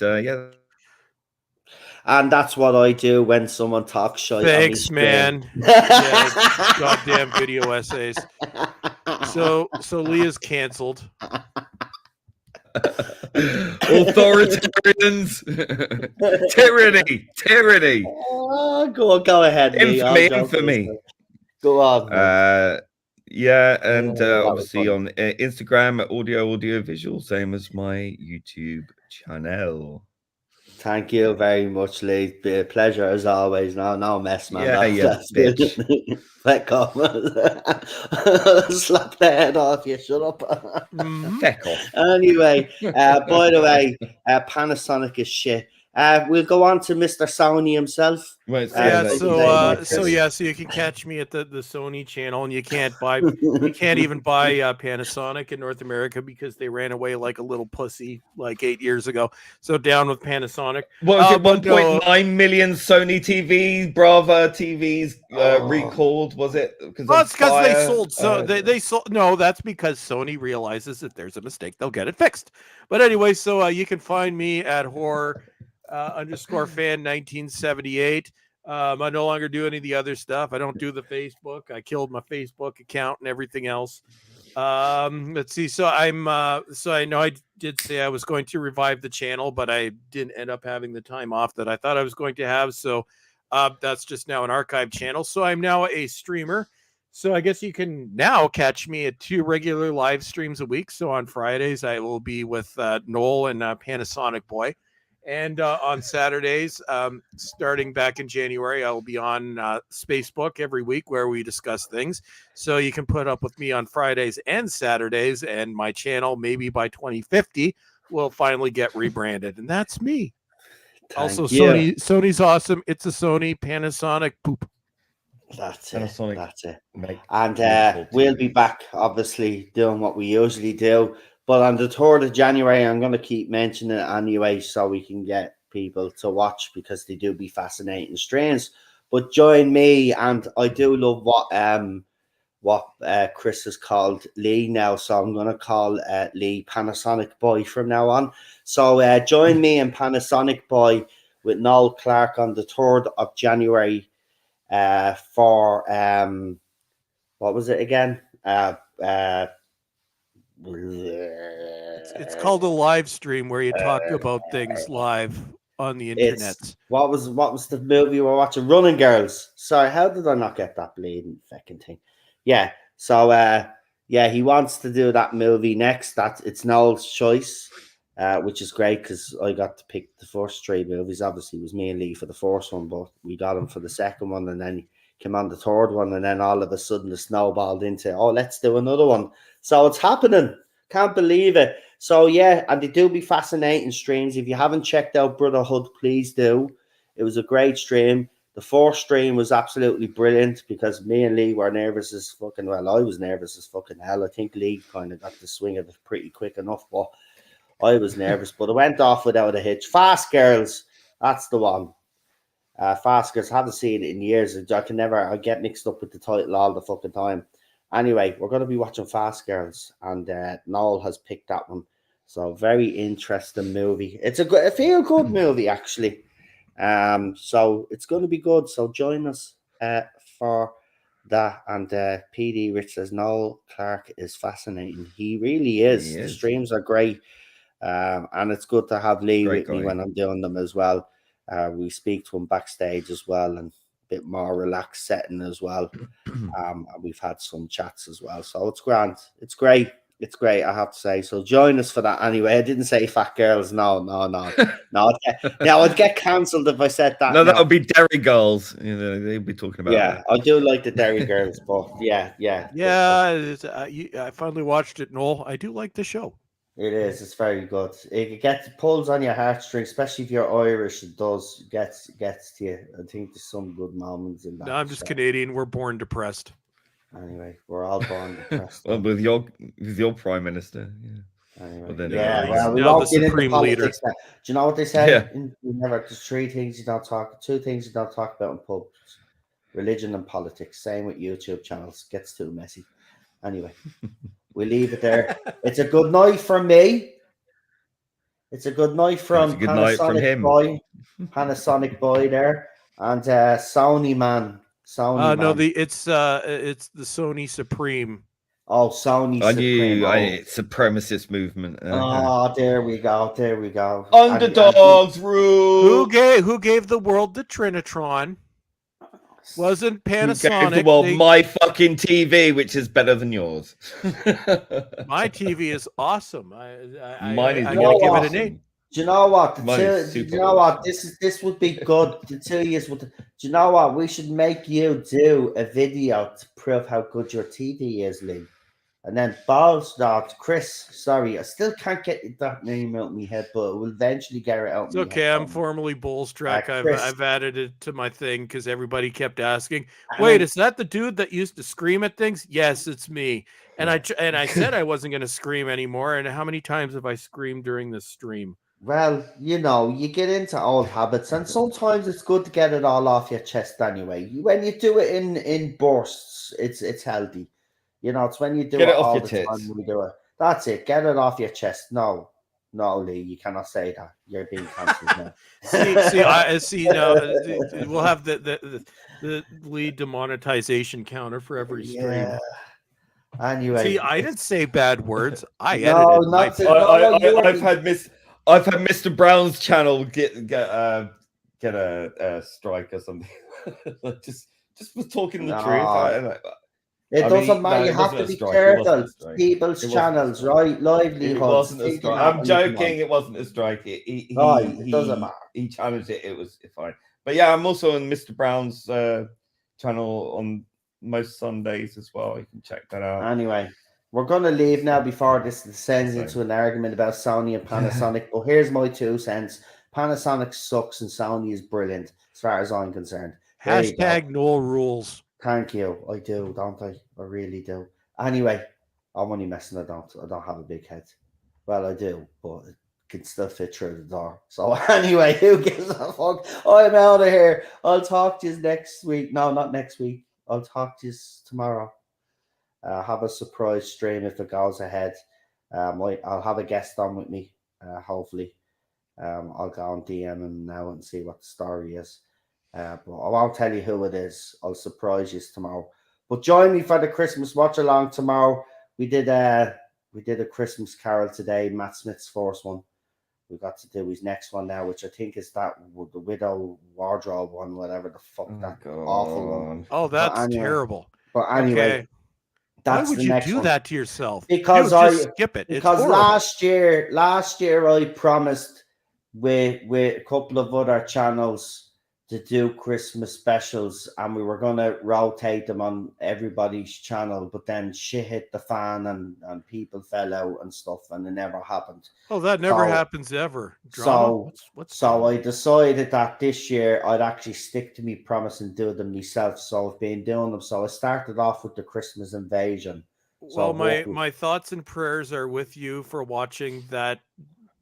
I don't have the words for it tomorrow. Yeah. So, yeah, I'm not really looking forward to it, but there you go. You know, it's still Doctor Who in a way. Well, it's Doctor Who compared to what we got, but we'll leave it there. There was a point where we all disowned that episode. That's it. I suppose. Right, good night, folks. Have a good one, and seriously to the lads, thanks for popping on, and I'll see you two guys next week as well. It's going to be great. I know it is. We're going to have some fun. As we said, awesome to be back, my friends. And everybody in the chat, thanks for popping on. We really appreciate it. Don't forget to like the stream.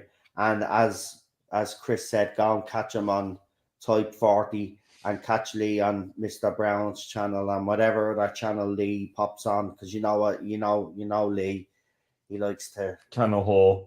That's I didn't want to say it, but he said it for me. There you go. This stream is definitely getting limited. So if you see a yellow dollar sign, not my fault this time. It's not your fault. No, I yelled, but I was civil and avoided the bad words. It. Right. Well, I'm gonna go now. Oh, by the way, Ted has a bit of an upset tummy, so he's been getting sick. No.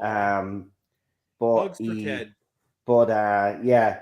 So what you call it? That's another reason why I'm heading a little bit earlier tonight. It's okay. I got a puppy that's mad at me, so we got to do do cuddle time. Yes, I have cuddle time with a 60-pound black lab because she still thinks she's little. Oh, bless her. That's it. But that's what they're good for. They're lovely. Dogs are harmless. Oh they're yeah, lovely. my baby. Anyway, that's it. Anyway, good night, folks. Have a good one. We'll see you soon. Bye.